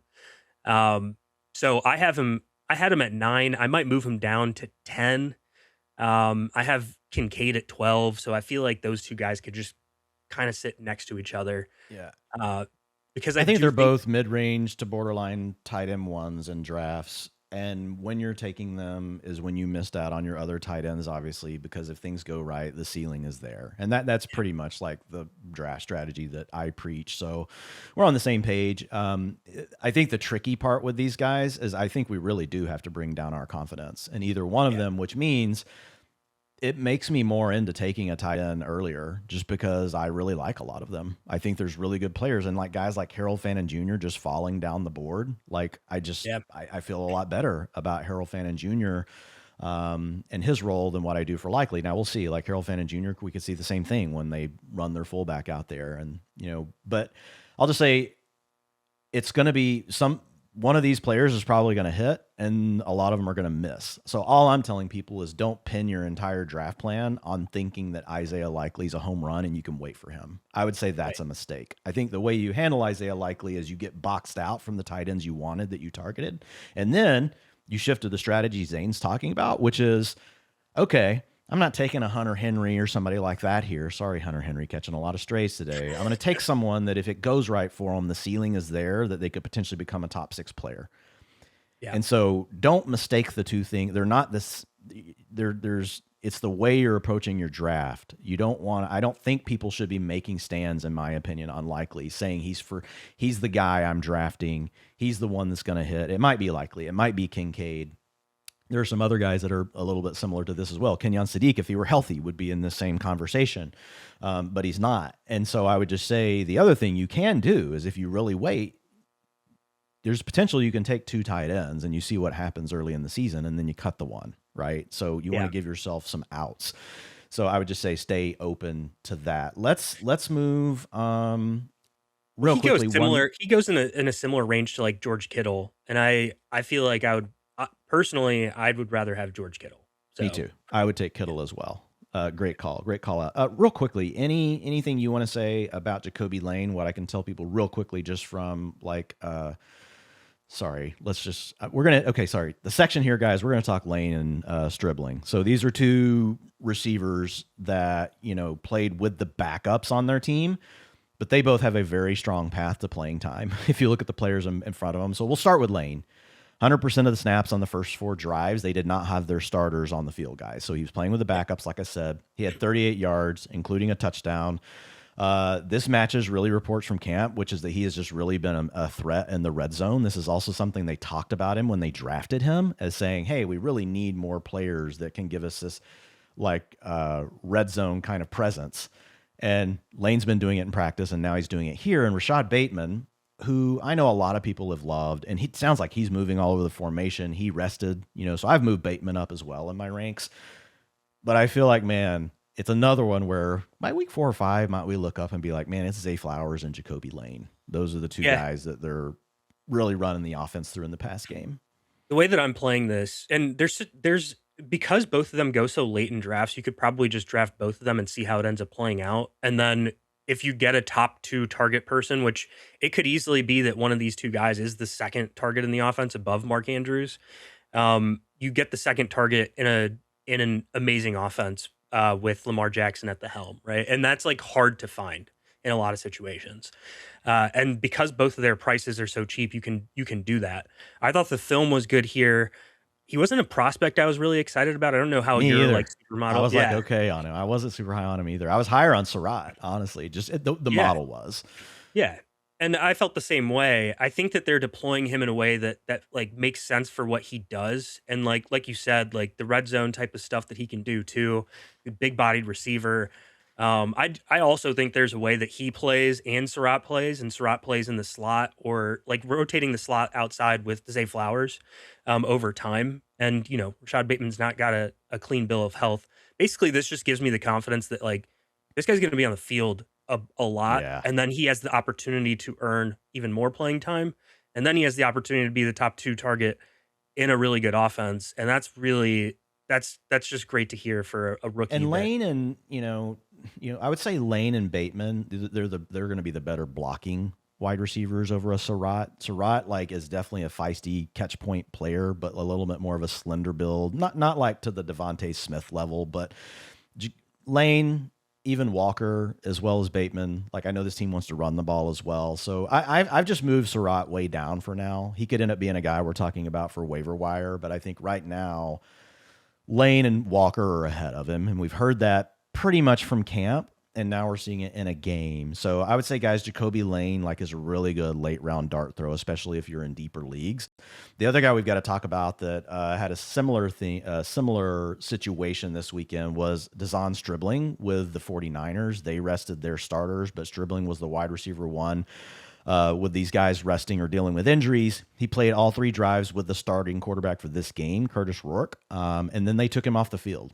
So essentially, the people they said were the starters for tonight, which they're not saying Stribling is a starter week 1, but he came off the field. I think that's a positive thing. And the other thing is he played against the Titans starting defense, who upgraded their cornerbacks this offseason. They did a lot of work on their defense.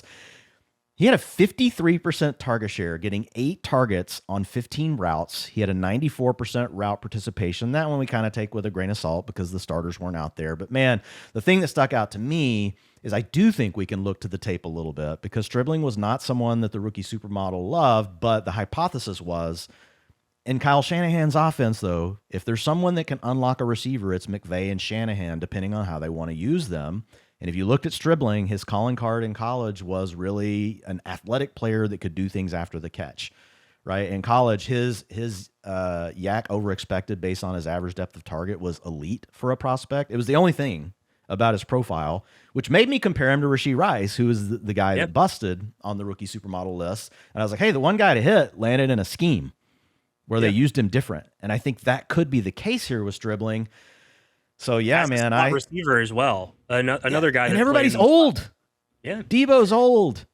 Mike Evans is old, who I like. I'm drafting Mike Evans, but he's old. He's 33. George Kittle coming off the Achilles, even though like it's the better version of the Achilles. 33. CMC 30, 31 years old. So I just feel like there's so many paths, man, to Stribling mattering. Yeah, the thing that's most important here is like guy in Shanahan offense that's going to play probably a decent amount. I want that, especially when you're talking about a round 10 plus type of ADP. Then they're going to deploy him in this more like slot-ish type of role.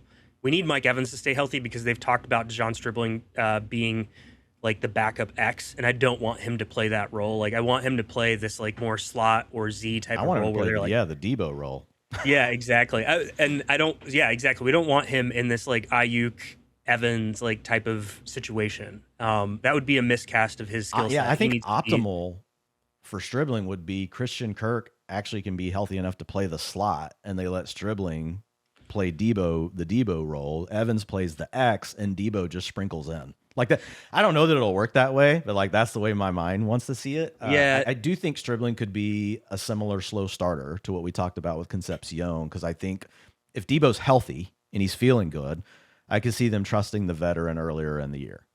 I'm not even sure it's going to 100% be Debo. Like the way that I was hearing about this from joint practices was that Debo was sprinkling in, but Demarcus Robinson was playing the Z a little bit more than Debo was. I'm not worried about it. I'm fading Demarcus Robinson. I will say he is a guy that manages to land on a good offense no matter where he goes. If anyone ran more pure, he was with the Chiefs when Patrick Mahomes was going crazy.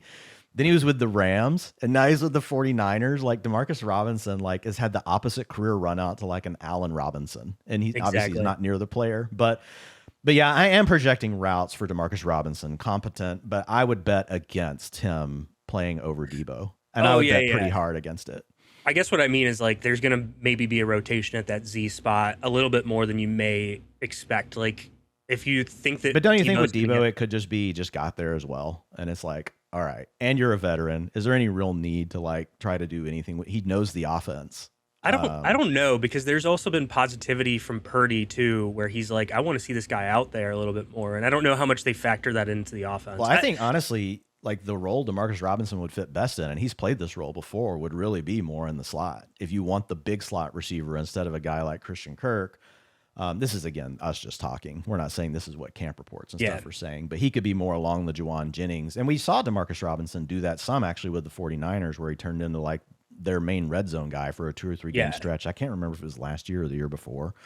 But to your point, I think the big takeaway is potential rotation. And with Stribling, if you take him, guys, you're going to have to be patient, but he's a great target in rounds 10 plus of drafts. Like Stribling is a priority.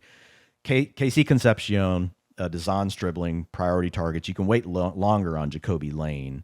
If you had to pick between Stribling and Concepcion, which one are you taking? I'm taking Concepcion because he's the better prospect. I just think he's the better player, but the offense is clearly in Zain Stribling's favor. In terms of knowing predictability of when I would play them, I would probably end up with KCC, because I feel like once he gets the role, I know I'm going to be slotting him into my lineup. Whereas with Dejon Stribling, I can see it be one of those things where like if Mike Evans is healthy and Kittle's out there and CMC's out there, like I'm just probably not going to be putting him in, and he may still have a good week, but I just don't know which week it'll be. If one of those guys is going to miss time, though. Those guys are going to miss time. And so you might have a 3-week stretch where you love Dejon Stribling. Exactly. And that's how I feel about it. Like even with Demarcus Robinson, the reason why I wouldn't draft him, but I could see a situation in the future where for some reason I have to stream him in a week where there's heavy buys and Mike Evans is out and George Kittle's like off, like getting hurt, and CMC's a little bit injured. And I'm just like, well, give me the 49ers pass catcher that's probably going to be out there a lot.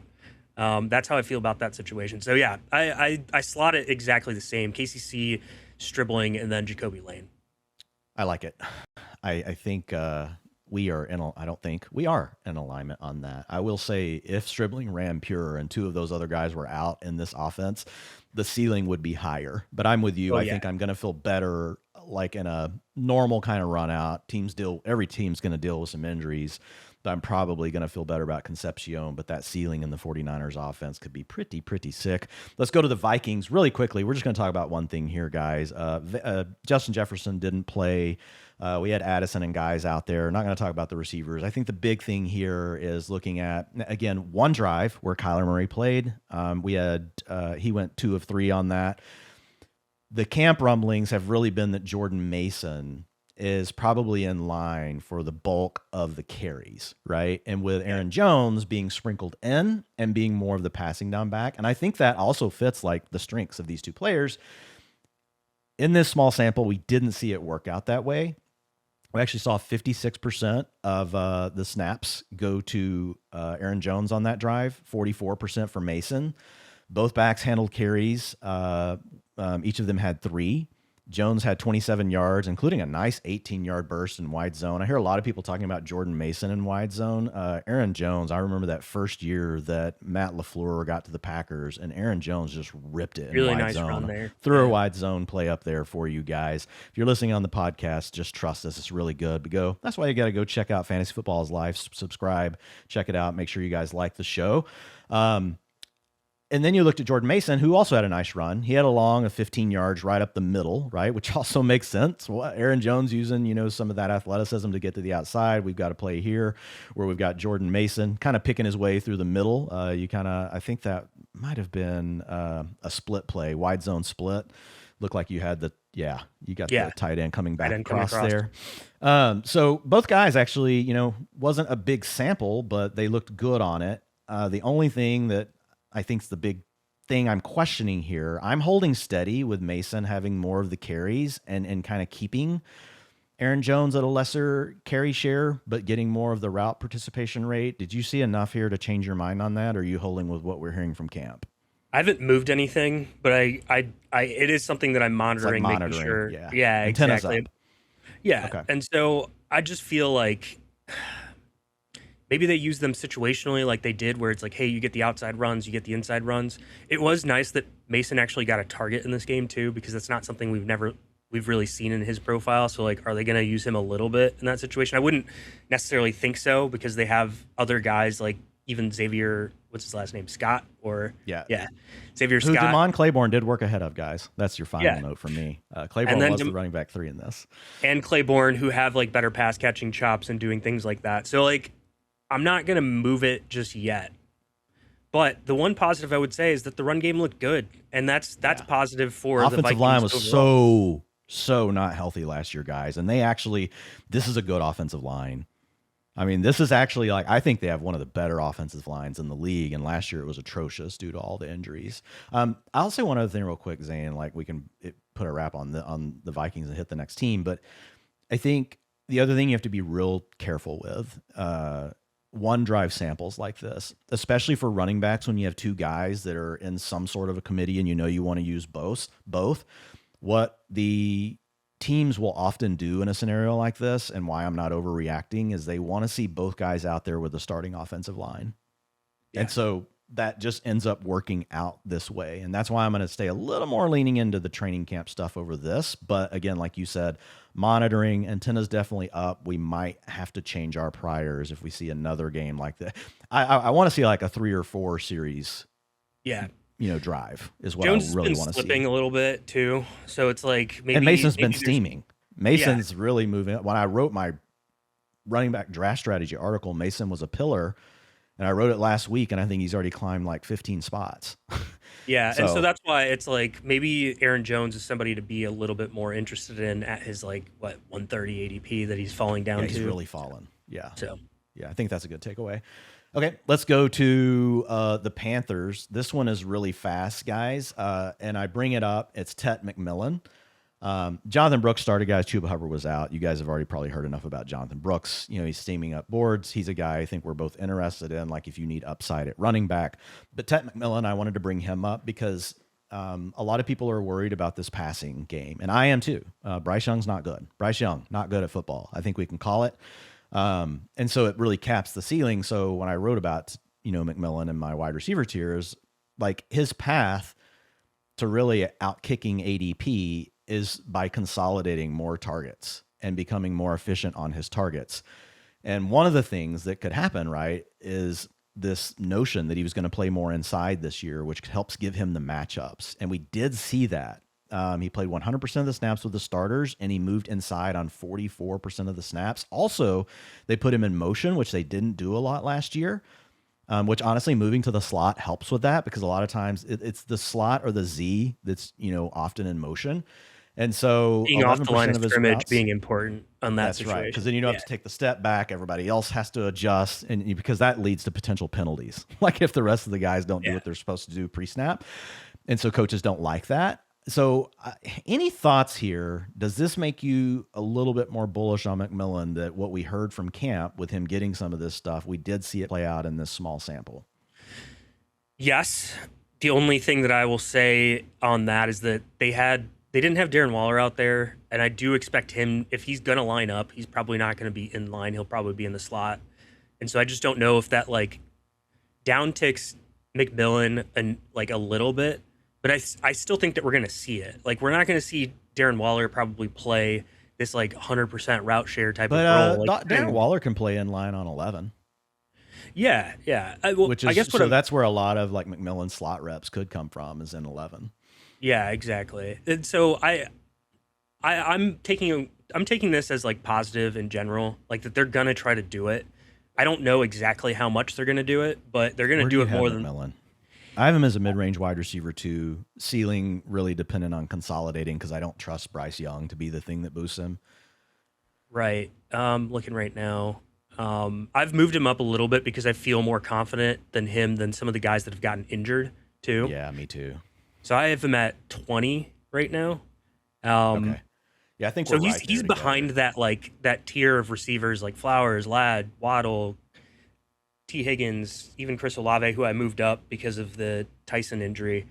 And that all just it doesn't have anything to do with the talent. If this guy was, in the same place as Zay Flowers or Ladd McConkey, I would be putting him in comfortably in round 2 or maybe even. And size does matter, guys, at receiver. Antonio Brown broke our brains about it because he was the wide receiver 1 5 years in a row at 5'10", 184 or whatever it was. But he's literally the only receiver in the last 20 years to just put up multiple wide receiver 1 seasons at that size. And a lot of it comes down to red zone and end zone targets. And red zone and end zone targets are actually more sticky year over year than touchdown receptions.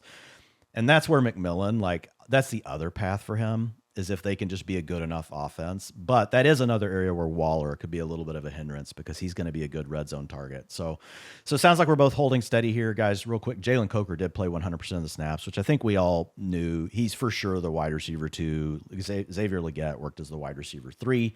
So let's go to the Jets, Zain, and let's talk about their, crowded room. They played the majority of their offense besides Geno Smith and Kenyon Sadiq, who's coming back from the hernia surgery setback. The Bucs played their second string and third string defense, so this was not against starters. Cade Klubnik got the start at quarterback. But let's just start real quickly with Breece Hall. 91% of the snaps, 100% of the attempts with the starting offensive line. He had a 71% route share, and then he got hurt in practice today. I was so excited about this. This was something that I was ready to ride up a little bit. I already had him above Jeremiyah Love because I think that there's a little bit more of a possibility. Similar archetypes. Yeah, and I thought that this was a little bit more of a possibility of a team that could be a little bit better on offense than most people are expecting. Though I do think that he would rotate a little bit more, maybe. But I was really excited about this. And then he comes back and he has this injury today with the groin, and it sounds like he's going for imaging. So I'm just not sure what to do with that at the moment. Let's wait, hear some information. I did move him down a little bit just because I just don't if you're on the clock right now and he's up and we don't have information, just give me the guy that's healthy. Give me Zay Flowers or whoever else you're considering at that spot.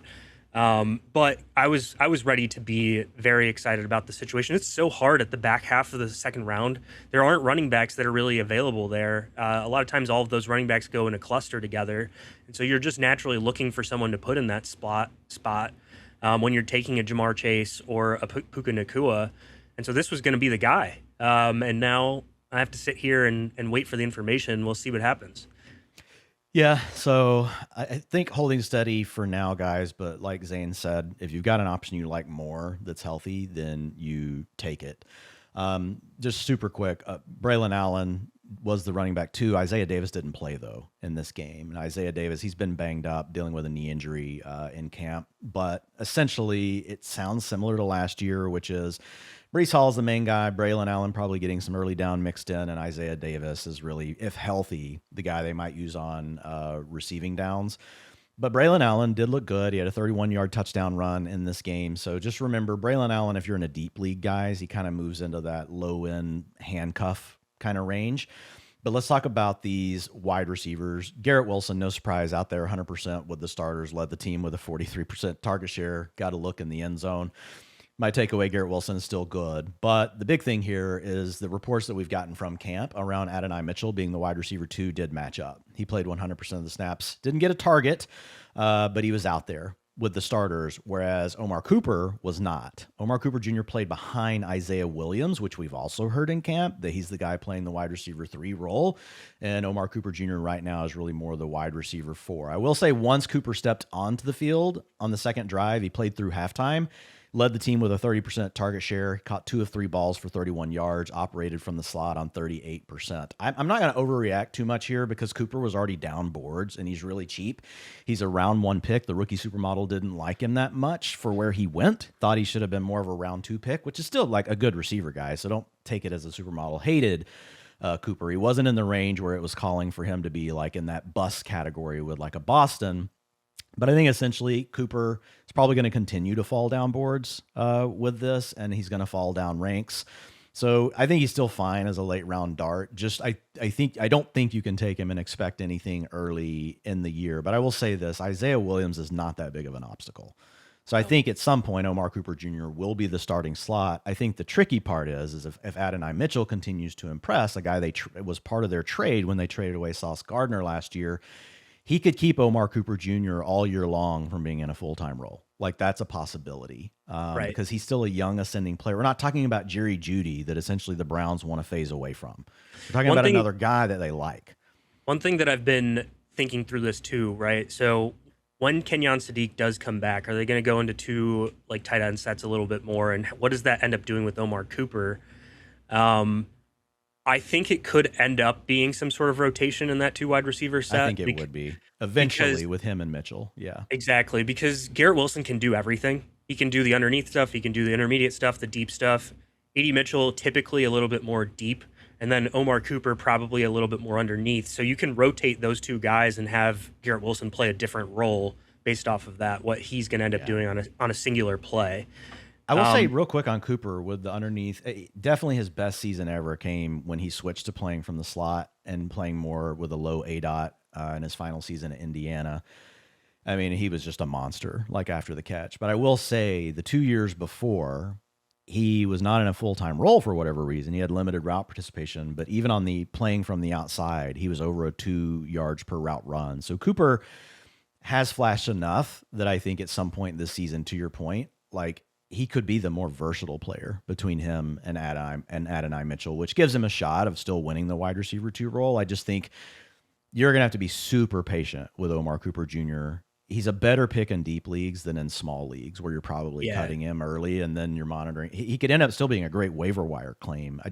Probably a slow burn here for Omar Cooper Jr. unless we see something different. Just one more thing on Omar Cooper. This is still like the coaching tree that comes from Dan Campbell and then even Ben Johnson. Like this situation, not Frank Reich specifically, but this situation with Aaron Glenn. And we saw what happened with Luther Burden last year, where even Olamide Zaccheaus was able to keep him off the field for a while until it took Luther Burden some time to ramp. Omar Cooper, we could see something very similar. Amon-Ra St. Brown, obviously a later pick, but it took him until the back half of the season to finally get in there and do stuff. And that team was bereft of talent at receiver at the time too. Like we were seeing Quintez Cephas out there. I don't even know if people know who that is, but I kind of liked Quintez Cephas back in the day, but yeah, exactly. Nobody knows who that is. but just generally saying like, this is stuff that we've heard before. This isn't a BC Johnson situation where it's like, hey, I'm not going to like see week 1 where Omar Cooper just like blows up fantasy and it has a Justin Jefferson season. I still think we're going to be waiting a little bit. It's just that this may happen after like week 4 or 5, something like that, where we're seeing him like get more implemented into the offense. They design stuff for him, and then eventually he takes over. It's just a matter of what his route share can actually be when he does play, because when he comes back, when he finally earns this role, does that align with when Kenyon Sadiq is back and then they're starting to implement him into the offense and not having the need for a slot receiver as much? I don't know. It's just a sticky situation. You take a dart on a talented round 1 receiver and see what happens. You're not going to be playing him early in the season. Yeah. I think where he's falling for being a round 1 pick, I'm just going to be in. But it's you laid out a lot of good things there. I think we're on the same page. Probably a slow start could be really aggravating early on. But guys, like, range of outcomes, weird things happen. Sometimes these coaches show us one thing in preseason and we hear all this stuff in camp, and in week 1, Omar Cooper Jr. is out there starting. Like, just we're not saying that's gonna happen, but it's in the range of outcomes as well. So let's move on here from the Jets and let's go to the Tennessee Titans, and let's talk about the fact that they played their starters for 3 drives, 16 snaps, guys. They really played a balanced style of football during this. They threw the ball, they dropped back to pass 56% of plays. They were against the 49ers backup. So Cam Ward played those 3 drives, 57 yards, 5 of 8. He scrambled once for 2 yards. Like, he's just kind of like, he's where he is in our ranks. But I think the thing that stood out to me the most here, and this wasn't 1 drive, this was really for 3 drives, is the fact that Tony Pollard had 50% of the attempts. And he had a nice 5-yard touchdown run, guys, 43% snap share. He's been listed as the clear number 1 back based on training camp reports. Early on, we were getting the Tajay Spears. Oh, what's Brian Daboll going to do with Spears? We're hearing all this hype, and then it kind of went away, right? And it was like, no, Pollard's really locked into this lead role. Well, in this game, Spears split the first team reps. He had 50% of the carries, 54% route share, which we expect him to get more routes than Tony Pollard. But it looked really more like a 1A, 1B than a Tony Pollard in the lead role versus Spears. So how are you reading this situation based on what we've heard from camp versus what we're seeing here, not over 1 drive, but over 3 with the starters for the Titans? Yeah, I am going to lean into this being a little bit more ambiguous than I initially thought. They did give us somewhat of a decent sample size.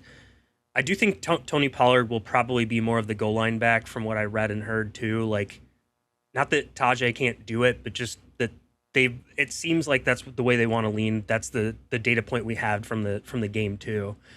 So I think this is going to be rotation. I'm fading Pollard. I'm fading Pollard also. Just because he goes too early, guys. He's like a round 7, 8 pick, and you're just paying for volume on a bad team. Might not be there. What do you get if you win? Like, nothing. You don't get that much. So yeah, it's not a back that's winning your leagues. I feel very confident. I would be blown away, Zain, if you and I are recording a show and it's week 3 or 4 and we're like, man, Tony Pollard's winning fantasy leagues. Yeah, exactly. I'll just take Spears at a later price if I'm going to dabble. I think he's actually the more explosive player. I'm not saying we've been talking about Tajay Spears for 3 years now, right? So we do have a new coordinator, but I just also think the late season pressure of a Nick Singleton, if the team is not doing good, there's just so many things that could go wrong for Tony Pollard. I think that Tajay Spears, even if Nick Singleton takes over, is probably just kind of stays in the role he's in now. You know what I mean? But Pollard, I'm out. That's my big takeaway here. I'm with you. I think he gets the carries inside the 5, but like the offense is probably not good enough to make that worth a lot. The way that I play fantasy is not to take the Tajays or the Tony Pollards. Like, I want guys that can really ascend in a good offense where I'm confident that they'll get like 15 plus touches in that offense. And that's why I have Tank Bigsby above Tajay, even though people are probably taking Tajay above. Yeah, but redraft, you're going with the Bigsbys and the Lloyds. If you're playing best ball, you're going with Spears and Dylan Sampson types over Bigsby types. Right.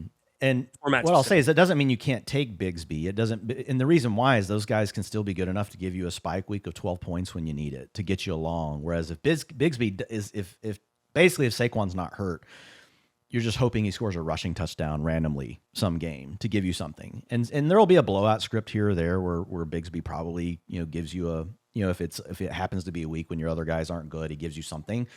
The main thing I would say is if you're playing best ball guys, what you don't want to do is you've got your 3 running backs, and then you're like, all right, I'm going to take Brian Robinson, I'm going to take Tank Bigsby, I'm going to take Marshawn Lloyd, and one of these guys is hitting. Most often, you still don't hit on any of those.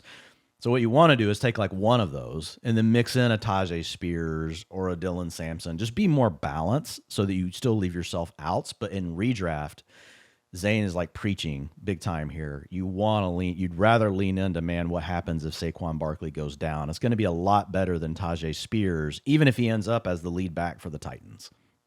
Exactly. There's just no reason to lean into like a bad offense like that. All right, we're going to battle, Zain. We're going to battle on this one, I think.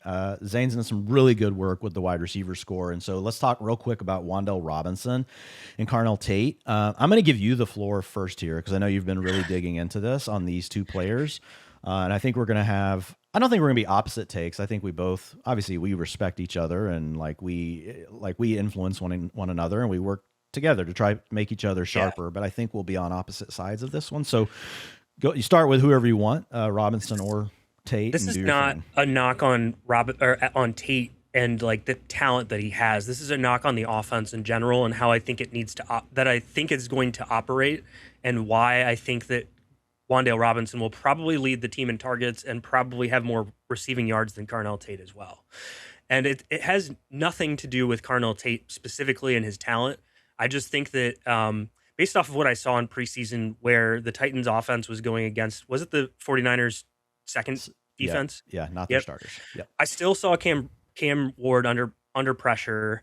I didn't feel confident in the offensive line. That's one of the big things that I keep preaching, that I think that he's going to get pressured quite a bit, which means he needs to get the ball out quick.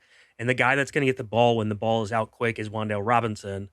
The receiver score that I modeled just to look at the route diet, not necessarily like modeling the whole thing around it, but just like what routes you're running, what role you're playing in the offense, kind of. Really, really liked Wan'Dale Robinson. That obviously playing in the slot in 11 personnel, he did get some outside reps. I know that this was after Calvin Ridley had left the game, but he did get some outside reps in 12 personnel as well, which gives me more confidence that he'll be on the field like a lot. And I just think that he's going to be that, like, we need to give the ball to somebody. He's going to get a bunch of targets underneath.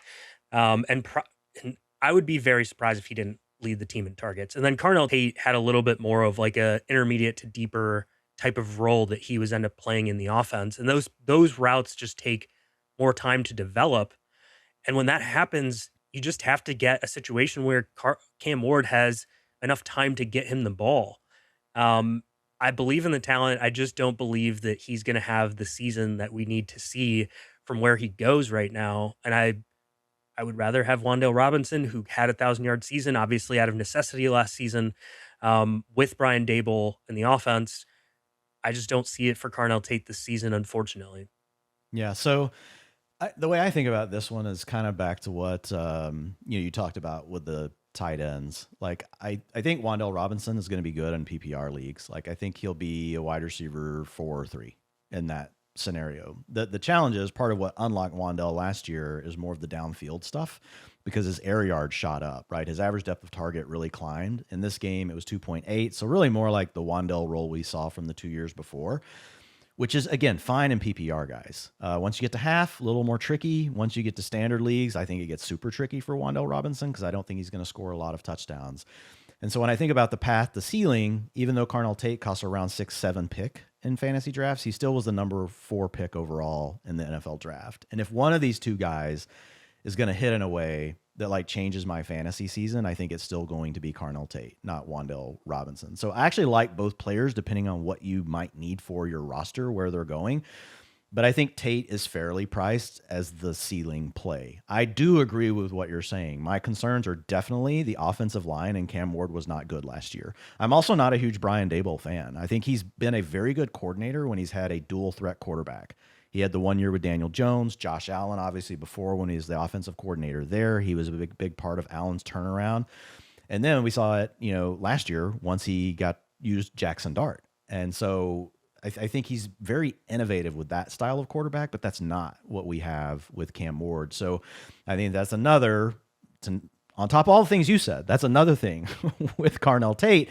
But again, I just look at it and I'm like, man, we don't and the rookie supermodel didn't think he should have been the number 4 pick. Guys, it graded him as a mid round 1 pick, more along like, like an Igbuka, someone like that. So I think part of what pushed Carnell Tate up the board is we didn't have we had depth at other positions in the NFL draft, but not as many blue chip guys up in the top 7 or 8. And that probably led to Carnell Tate going as high as he did. So I think that's another potential little bit of a red flag. But I still think, like, if I'm betting on a ceiling, like even with all of those question marks, like if it goes right for the Titans, Tate is how it goes right.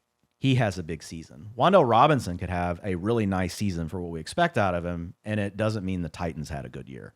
And so I think ultimately Wan'Dale Robinson is a very nice player that you can grab and plug into your wide receiver 3 role and feel okay about it, while you might be waiting for some other guys. Maybe you take Casey Concepcion after Wan'Dale. Maybe you take Stribling, before or after Wan'Dale. Maybe you take Jacoby Lane later. I think Wan'Dale really fits good in those kind of builds in PPR. Carnell Tate to me is just a completely different bet. And there are definitely red flags, but I don't know, man. I just look around 6 or 7. That's a lot cheaper than where we normally get like round 1 picks on a team where he really could still be the top target. So yeah, that's me saying I agree with everything you're saying, but if I'm going to win a fantasy league off of one of these 2 picks, I do still think it's Tate, which is why he goes higher in drafts. That's definitely true. I will not argue with that. I just think that I feel less likely that that'll end up happening, but that's okay. You should still mix in a guy. Like if you're building a portfolio, you should definitely mix that in, because there's still a chance that things don't end up the way that I think that they'll end Which up. I think is priced in, to be fair, right? Typically, like if you have a guy that went as high as Carnell Tate did in the draft, we would be drafting them in, round 4. And had he been a better prospect, it would have been round 3. But I think the market's sharp enough to know Carnell Tate is not the same prospect we had with Malik Neighbors when he was in round 3. So Carnell Tate in most years was probably a round 4 pick, but because of his landing spot and some of the uncertainty, you get him in the 6th round, which is and sometimes 7th round. So ultimately, that's why I think he's fairly priced because of the concerns. So comes after that tier of wide receivers where you're like, I feel more confident in these guys like Christian Watson, etc. Yes, and then taking him, and then after it's him. like, and then it's like, okay, now there's this tier of players that I'm not certain about. It's okay to take him there. I again think that he probably won't end up with more receiving yards than some of the guys that are in that range, but again, the upside of what could happen if the season goes right for the Titans, like you said, is where again Carnell Tate could smash that. Yeah. I mean, he goes in the same range as BTJ, has his own questions, better offense, but far more target competition across the board. Like, you have to nitpick them, guys, and you ultimately they all belong pretty close in a tier together. We're going to jump into the Dolphins. We've got about 13 minutes left here with you guys. Like I said, we're covering all of the key takeaways. If you guys want the rest of this, there are far more in the article. You can check it out over at fantasylife.com. Malik Willis with the Dolphins got the start, ran the kind of offense we expected. A lot of heavy personnel, a lot of under center, a lot of play action. 43% of his attempts use play action. So I thought this was a positive for Malik Willis, but it is also a scenario where the Dolphins were playing against Commanders backups, guys. The Commanders did not have their starting defense on the field, so I think the path for Malik Willis, just in short, is still really, it's a short and sweet thing, which is, look, if he's probably a lock to get 100 rushing attempts, and that means he's going to have a chance to make noise in fantasy. I still think we have massive question marks here around the receiver room. We're about to jump into them more, so I'm not moving Malik Willis. I think he's a mid-range QB2 with low-end QB1 upside. I think the big question here where I want to jump in with you, Zain, is Caleb Douglas. So the team's round 3 draft pick. Been getting a lot of steam in camp, practice reports. That matched what we saw in this game. 100% of the snaps with the starting offense, secured 1 of 2 targets for 28 yards. You guys probably saw it. It wasn't, an OBJ kind of one-hander. I got it up here for you. He's going to tip it to himself, though. So, and Malik Willis definitely showing confidence in a one-on-one to like just jet that ball down the field on the back shoulder there to Also Caleb nice to see Douglas. him get a slot rep right there too to Yeah, make getting to that play work. happen. Yeah, getting to work inside. He was a deep threat in college, and so that matches what we saw here, a 26-yard average depth of target. A small sample, guys, 2 looks.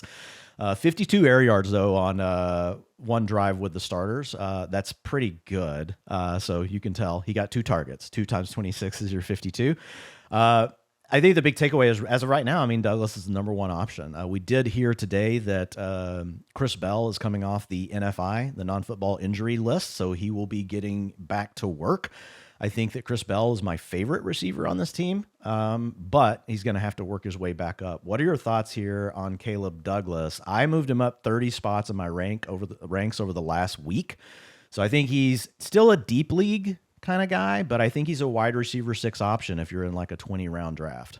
Yeah, he's definitely behind guys like Jacoby Lane, like the names that we had talked about earlier with Omar Cooper, Jacoby Lane. Like I'd still have him behind those guys. Yeah. But he's worth taking a dart because there are times where we're wrong about what a prospect looks like. Like Jacoby Lane could be one of those too, where it's like I didn't really like the profile, but who knows? Yep, I agree with you. You don't want to, and those are guys that will stay on for you guys. Like if they start to steam way beyond where we think they should go, we'll probably say break tap at some point. But right now, where they're going in drafts, if they stay in these ranges, I think they're viable. Yeah, and so with Caleb Douglas, like I watched the film too. There's not too many plays, right? But I watched the film. I thought he did a good job of like actually getting into zones where he could get a target from Malik Willis. So it was positive overall. And it's bullish that after the first series, they just benched him. Yeah. Not benched. They put him in bubble wrap. Let's say it that way. Just generally saying like, hey, this guy got playing time. He did all the reps. He got the 2 wide receiver reps. And they then put him on the bench and he got targeted. That's great. This is all good information to have right now. No negatives there. Yeah. So the last thing real quick on the Dolphins, Greg Dulcich, has become a late round sleeper at tight end this year. This is an offense under Bobby Slowick that is going to use 21 personnel. Dulcich does not fit that archetype. He's probably not going to be out there. Now we don't know if the fullback, no one's ever heard of this person. His name's DJ Herman. We don't know if he's going to make the roster. But we do know that Kazmarek, which they drafted out of Ohio State, is a guy that they want to use on blocking downs, and they used him in 21 personnel when DJ Herman was on the field. So I think this is another one, guys, we'll monitor. Let's see if the fullback makes the roster, kind of similar to the Van Sumeren stuff earlier with the Bills. Like Zain said, we're going deep for you here, but a 57% route share for Dulcich, which is really more the kind of tight end I think he is. I think he's still fine as a late round pick in best ball, but I don't think that Greg Dulcich deserves to be a guy that some people are steaming up all the way to like that mid-range to high-end tight end 2 tier. He should not be up there with Likely, should not be up there with Dalton Kincaid. I wouldn't take him over Chigo Okonkwo. I wouldn't even take him over Quinshon Judkins, to be honest. Like if I'm just like throwing a dart at someone late in my draft. But like beyond that, like if you want to say, fine, I play in a really deep tight end premium league, I think Dulcich is still okay as a late round guy. I just wouldn't get out over your skis. We saw this same exact thing happen to Mike Gesicki with the Dolphins. And that's a great comp for Dulcich. Like when Dulcich was really like doing his magic, he was a vertical slot weapon. He's getting more low ADOT stuff now. But I think there's some real pressure here with Will Kazmarek as well as DJ Herman. So I just say don't get too far ahead of yourselves on Dulcich. Not calling him terrible, but I'm probably not going to be as in on him as some other people. I want to add a little bit of slight context to that too, though, because Greg Dulcich was in a non-contact jersey, like basically the week leading up to this. So I feel like they could, like, again, we don't know for certain exactly what the coach's intentions were, but they could have been easing him in as well, given the fact that he was coming off of an injury where he was doing non-contact stuff in practice within a week of when they led up to this game. So I'm taking context. it like so that could be a factor of it. Yeah. I'll say this one really will come down. Does the fullback make the roster? If he does, I'm going to be way less interested in Dulcich. If he doesn't, then that probably means their heavy stuff will be out of 12 and 13, and Dulcich is going to play those reps, and that opens up more for him, kind of like the Kincaid thing. So, go on to the Chiefs. We got 2 more teams to cover here for you guys. So with the Chiefs, we had them resting multiple starters, but the starting offensive line did play the first series, guys. Justin Fields was the starting quarterback over Patrick Mahomes. It was against the Rams' backup defenders. Kenneth Walker got the one snap as the starter before taking the night off. The really interesting thing here is Brashard Smith played 90% of the snaps with Justin Fields. He had 100% of the attempts, 83% of the routes. Again, small sample here, guys, but I don't necessarily think that means Brashard Smith is the 2. They could have just wanted to get him looks like, on the passing downs, but he did get these carries. But Emmett Johnson looked fantastic. He came on after Brashard Smith. Emmett Johnson's a guy that I liked in the rookie supermodel. And so the way I'm really reading this is I still think Emmett Johnson, he's the guy to take after Kenneth Walker in your drafts, even though he came in after Brashard Smith, because I just don't see a world where they're like, Brashard Smith's our running back 2 with his size and everything. But I do think this makes it a little trickier, that it could be kind of murky, right? We could have more of a rotation if something happens to Walker. And the other little bitty caveat is if they love Brashard Smith that much, I'm really into Kenneth Walker as a receiver out of the backfield this year. He's an underrated receiver. But if they love Brashard Smith that much, the best way to get him on the field is on receiving down. So not changing anything, just monitoring here, holding everything steady, but the antenna is definitely up with Brashard Smith getting that work.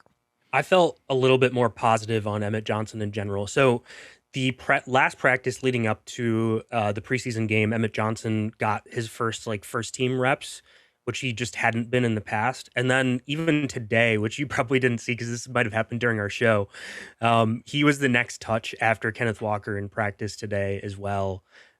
He looked great in the preseason game. Like you said, his college film is really, really strong too. Someone that can actually do both the receiving and rushing stuff. Matt Waldman is a guy that I trust when it comes to running back evaluation. He had him as his second. He had him as his second running back in this draft behind Jeremiyah Love. I think that he has potential to be that RB2 handcuff in this offense, which, guys, it's hard to find guys in good offenses that are going where Emmett Johnson goes if you feel confident in him having that job. And I'm starting to feel a little bit more confident that there's always the chance of a Kareem Hunt addition or something if Kenneth Walker got injured. But the profile itself lends itself to a guy being a pretty good football player. And so I want to take a shot at that. With best ball drafts, I'm okay taking it. He's going in round 18, the last round of underdog drafts.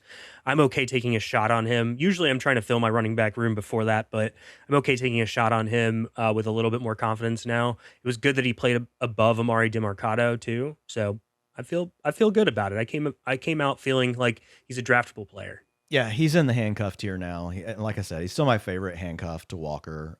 Just could be a little more murky than we think. The other thing I will say about Brashard Smith, this is a player they know.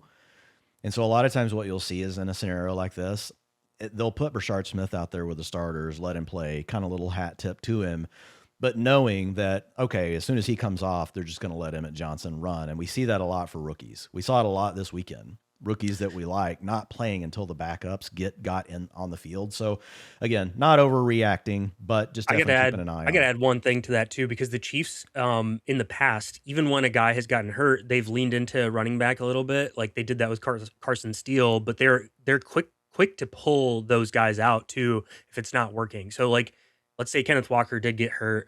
Brashard Smith, let's say that he somehow gets that role initially. That doesn't mean he's going to keep it. They were quick to take out Carson Steele and then implement Kareem Hunt after a while too. So we could see that happen. For sure. Okay, Cyrus Allen, guys, 67% routes with Fields. He did work behind Tyquan Thornton and Jalen Royals in this game. I'm not going to read too much into it. Cyrus Allen's got all the camp hype. He also was the best receiver on the field of the 3 in this game, even though he came on the field after. We'll see how far he steams, but I think he's a late round wide receiver 5-6 upside pick, just on a roster that we don't love the draft capital. It didn't love him as a prospect, but it's hard to ignore the drumbeat at this point around Cyrus Allen. And I just, if I had to bet on one of these guys, being a difference maker for the Chiefs this year, it's not Tyquan Thornton. It's probably not Jalen Royals. It's probably Cyrus Allen. Not saying it's going to happen, but if I had to make a bet today, because I'm not bullish on either one of those players, I'm just going to go with the guy that's at least had the camp hype and played the best in this first game. Yeah, if we're talking about redraft, like it's easy to throw a dart on Cyrus Allen. Best ball, a little bit tougher. His price is starting to get up higher. Yeah. Um, and we don't know how much he'll actually be involved. So I haven't been taking him much in best ball, but I feel really good about taking him in redraft because we get to see what happens and then we can make adjustments from Yeah, there. a lot easier. Agree. All right, so we're going to finish with the Bengals, guys. And the big thing here, they played 2 drives against the Lions backups, and they were really working on the new elements of their offense, which we've heard about a lot from Dan Pitcher. Their offensive coordinator, Zach Taylor, still the play caller. We've heard a lot from Pitcher this offseason, though, that they wanted to get more under center. They want to use more play action, and basically they're responding to the way defenses are playing. They're hoping they can use this to really try to dictate more what the defenses are doing. But I will say this, guys, the biggest thing we see when teams go under center is just more rushing. It does not always lead. In fact, across the league, it has not led to better yards per attempt, per pass, even if we scale that to between the 20s to get rid of if you're throwing the ball for 3 yards at the end zone, and we see more heavy personnel down there, that can change, your ability to have, yards per attempt. So I got rid of that. I looked at it with play action. I looked at it every way possible. And essentially under the center snaps, they've been around a long time. Defenses know how to play them. But it does signal that I think that the Bengals have told us they want to be more balanced, and we saw it in this first game. Now, it didn't look great, Zain. You can tell they're still working out the kinks. And Joe Burrow is the kind of quarterback that can directly just tell his head coach and his OC, screw this, put me in shotgun. I just want to see what's going on. I don't want to deal with this. But I just wanted to note it because 54% of the plays came from under center when Burrow was in the game. That's something we never see with Joe Burrow. Play action 57% of the time. That's a positive. That actually helps boost yards per attempt. So I think that's a nice thing. But I'll say it's something that we're going to have to monitor. Ultimately, if this continues to happen, and let's say it looks better as the preseason goes, and we think they're going to try to stick with it, I'll probably bring the Bengals pass rate down a little bit. I'm not going to get carried away with it, but I think this would be a positive for Chase Brown, and it could create a little bit more volatility for a wide receiver too, like T. Higgins. I'm not going to worry about Jamar Chase. Jamar Chase is amazing. They also rotated T. Higgins out. Now it wasn't a pass plays, but they had Colby Young come in there for some blocking. I don't know if they would. Some teams do this where they put in a blocker and then they'll still do a play action play every now and then. And at this spot, there's just a lot of guys where they all look good. And if you just start taking away 1 or 2 routes here and there, you can really start playing with the stats and saying hey, maybe I should rather have Chris Olave over T. Higgins, stuff like that. A little bit, not something where you drop. We get to spots in the drafts where we have to nitpick like that. And so I think it, again, I'm not moving T. Higgins right now in the ranks. I'm not moving Joe Burrow right now in the ranks. But if we think they're going to stick with this, this is going to impact Joe Burrow. And he's still a fantastic player. He's not going to become someone that we think is not going to score any fantasy points. But Joe Burrow has been in the most pass-heavy offense in the NFL over the last 3 years. Yep. Over the last 5. So the other thing that I'll say about that is that they didn't have Eric All in this game, and that was something that they said was going to be the key to unlocking this under center stuff. So even without him, they still did a lot of that. I don't know if it was just the looks that they're trying to give. Maybe they would do it more with Eric All on the field. I don't know, but we'll see. Yeah. So let's talk about Chase Brown real quick. 69% of the snaps with the starters over 2 drives, 83% of the carries. He did share passing stuff with Pirine. They 43% route share to each one of them. Pirine was the more targeted player. Ultimately, though, I still think this is good for Chase Brown. We're getting a really high snap share. You're getting him in the end of round 2, guys. Zane's got him as his running back 4. So I think Brown, and if they go under center, I do think there's a chance for some more design stuff to Brown, which could potentially help. So ultimately it's probably a wash because he gets less check down stuff if they're not throwing it all the time. But ultimately, I think that this could just lead to more. One of my worries with Chase Brown was pass heavy offense, even as the lead ball carrier. You really need the targets because they pass the ball so much. He can't get as much rushing. But in this game, he was definitely the lead back on the ground. And Samaje Perine, guys, if you're in a really deep league, this is the most, nobody wants it, but he is a last round handcuff running back in deep leagues. And if something happened to Chase Brown, Perine's in a good offense. Is he going to score 20 fantasy points per game? Probably not, but he could probably score you 15 to 17.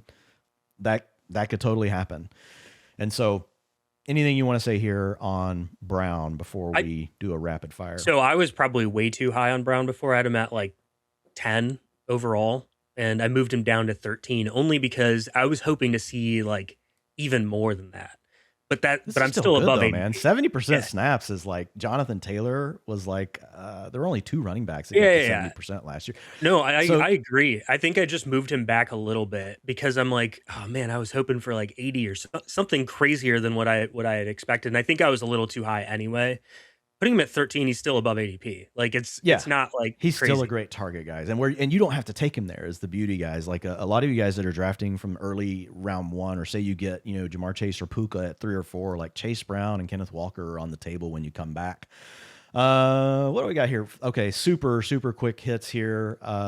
Let's just I'm not even going to go to these. I'm just going to leave this up here with Chase Brown. You guys can enjoy a Chase Brown visual. But we've got running back handcuffs. Tank Bigsby showed us that. Mike Washington Jr., Jayden Blue. Phil Maffa did get a little bit of work as well, but Jayden Blue really was the primary guy before Maffa came in. Keaton Mitchell was rested while we had Kamani Vidal playing in the game. Woody Marks was the next guy up. I am with you. I don't get that excited about that one. The sneaky one for you guys in deep leagues is Seth McGowan for the Colts. We have been hearing that he really is the guy. Now, DJ Giddens has been dealing with an injury, so it makes it a little bit tricky. But McGowan got the reps here in this game. Anything you want to say about any of those guys? I think if I were prioritizing them, it's Tank Bigsby, Mitchell, and then Blue. And then you get to the offenses we don't like as much, but I would put Mike Washington next. He looked really good. He's an explosive player. And then I would probably go Marks McGowan. Yeah, you didn't mention Brian Robinson. I don't know if that was intentional or Yeah, not, but I people just know that he's one of them. But yeah, Robinson would go up like after Bigsby and probably after. He's probably in the same range as like Mitchell for a handcuff. Yeah, for a handcuff, definitely. No, I mean, you really touched on all of that. For me, this whole situation is about the upside you get when you end up like taking that situation and the certainty that you have about the situation too. It seems like Jayden Blue is very likely to be the handcuff, but we don't. The problem is we don't necessarily know if that means that he would get like all the work or how much of the work he would end up getting. So and he is a smaller back, so I still lean that he would probably get like. Let's say that they put him in a complimentary role and give him 5 touches a game right now, which would still be a lot for him. Would they tick him up to 15? Like, there's certain backs that would get 15 touches if the main guy went down, and there's certain ones that I don't feel confident about that. Jayden Blue's the one where I'm like, his profile in general and his size don't lead me to think that he would get that. And then also like. You may not. I would say he's in the size range where we see a lot of backs do it, especially if they just need to do it for a 3 or a 4 game stretch. I think the other thing is his archetype. He was a good receiver out of the backfield in college. Correct. So once you The add that receiving together, yeah, like I could see Maffa potentially sniping the carries inside the 5. Like that Correct. would not surprise me. He's more of the banger. So I think we would see some sort of rotation, but my gut says like it might be 60% of the snaps to Jayden Blue and like 25-30% to Maffa, and maybe somebody else like mixing in, maybe a Malik Davis if he makes the roster, which is Hunter Lipke, like who knows? Highly questionable. Like Malik Davis probably not making the roster, but they could add him back to the practice squad if nobody picks him up. So yeah, I think Jayden Blue's the guy to target, but Phil Maffa would be potentially an interesting waiver wire name in deep leagues if something happened. Yeah, and also like even if he got 10, 12 touches a game, Jayden Blue in a Cowboys offense, that means a lot more than getting 20 touches in. That's the thing. Yeah, and I think the other thing is this is potentially tricky for Javonte Williams because what Jayden Blue is going to be the best at and like spelling Javonte is pass downs. Right. And Javante's on a good enough offense that he could still be a fine fantasy play because he's going to score enough touchdowns as long as Dak Prescott's healthy. You don't have to have the receiving profile. Right. And I think where he goes in round 4, like drafters pretty much understand this about Javonte. Yeah. What I would say though is I would not reach on Javonte in round 3. I think there is a significant chance that his pass rate his routes come down and that's how they get Blue on the field as a complementary piece. Right. You're playing the touchdown game with Javonte. Like the touchdown and rushing is efficiency. Which is the right offense to do it with. So we're not Yeah. saying Javonte's bad, but don't reach on him is all I would say. Would you think that at the end of the season, if you looked up and Javonte had like a top 2 or 3 season in rushing touchdowns, would you be surprised with that? No, Like that's the way that you'd have to hit No. big in fantasy. So Yeah. that's like a the Jamal beauty is Williams situation. He's in the offense where he can do it. Like I think Javonte is going to run for over 1,000 yards. I think he's going to score 10 to 12 touchdowns, assuming that the Cowboys offense is healthy. Yeah. I think what'll happen if Jayden Blue takes on this larger role is he becomes much more volatile on a week-to-week basis because you essentially could get phased out of game scripts if you're trailing. And the Cowboys are good enough to just decide we're just going to throw. And if in those scenarios they just want that to be Jayden Blue on the field, well, then suddenly you're in a situation where you've got maybe 6 or 7 games in the year where Javonte duds on you because he wasn't able to get, the receiving time. Maybe even still scores a touchdown in those games, but you get 10 fantasy points instead of like the 15 to 18 you're hoping for. Wow. Yeah, I completely agree with that. So, okay, that's going to do it for us. We appreciate you guys sticking with us. If you like the show, be sure to subscribe to Fantasy Football is Life. Make sure you're following Zain over on Twitter. Zain, you want to give them your Twitter handle as well as anything you got coming over on Fantasy Life this week? Yeah, at Dhanani Zain. That's my Twitter handle. Spell that for everybody. DHANANI Zain ZAIN. So if you haven't seen me yet, I'm pretty active. Very active. Don't know how you do it. All right. Anything you got coming this week? We're still working through all of that. We are going to do another Fantasy Football is Life show between me and Alex Cups on Friday. That I think will come out either Friday or Saturday. So that'll be exciting. Something new for the crew that's already subscribed to all of this. I might do another like update to like receiver score just based off what we saw in preseason, like who was in roles that like made some good sense, some good fantasy sense in general. But yeah, no, I think, and obviously, rankings, man, you're constantly updating the ranks. I love it. So guys, make sure you're subscribing to Fantasy Life and you check out Zain. He's grinding the rankings every day as well. Yeah, updating those as much as possible when we get information on players. So yeah, you guys better subscribe because that's where you're going to get myself and Dwayne's ranks. All right. We appreciate you guys. Make sure to check out Zain and Cups later this week. Friedman and I are going to be in Vegas drafting fantasy teams, so we'll be back early next week. Again, appreciate you. See ya.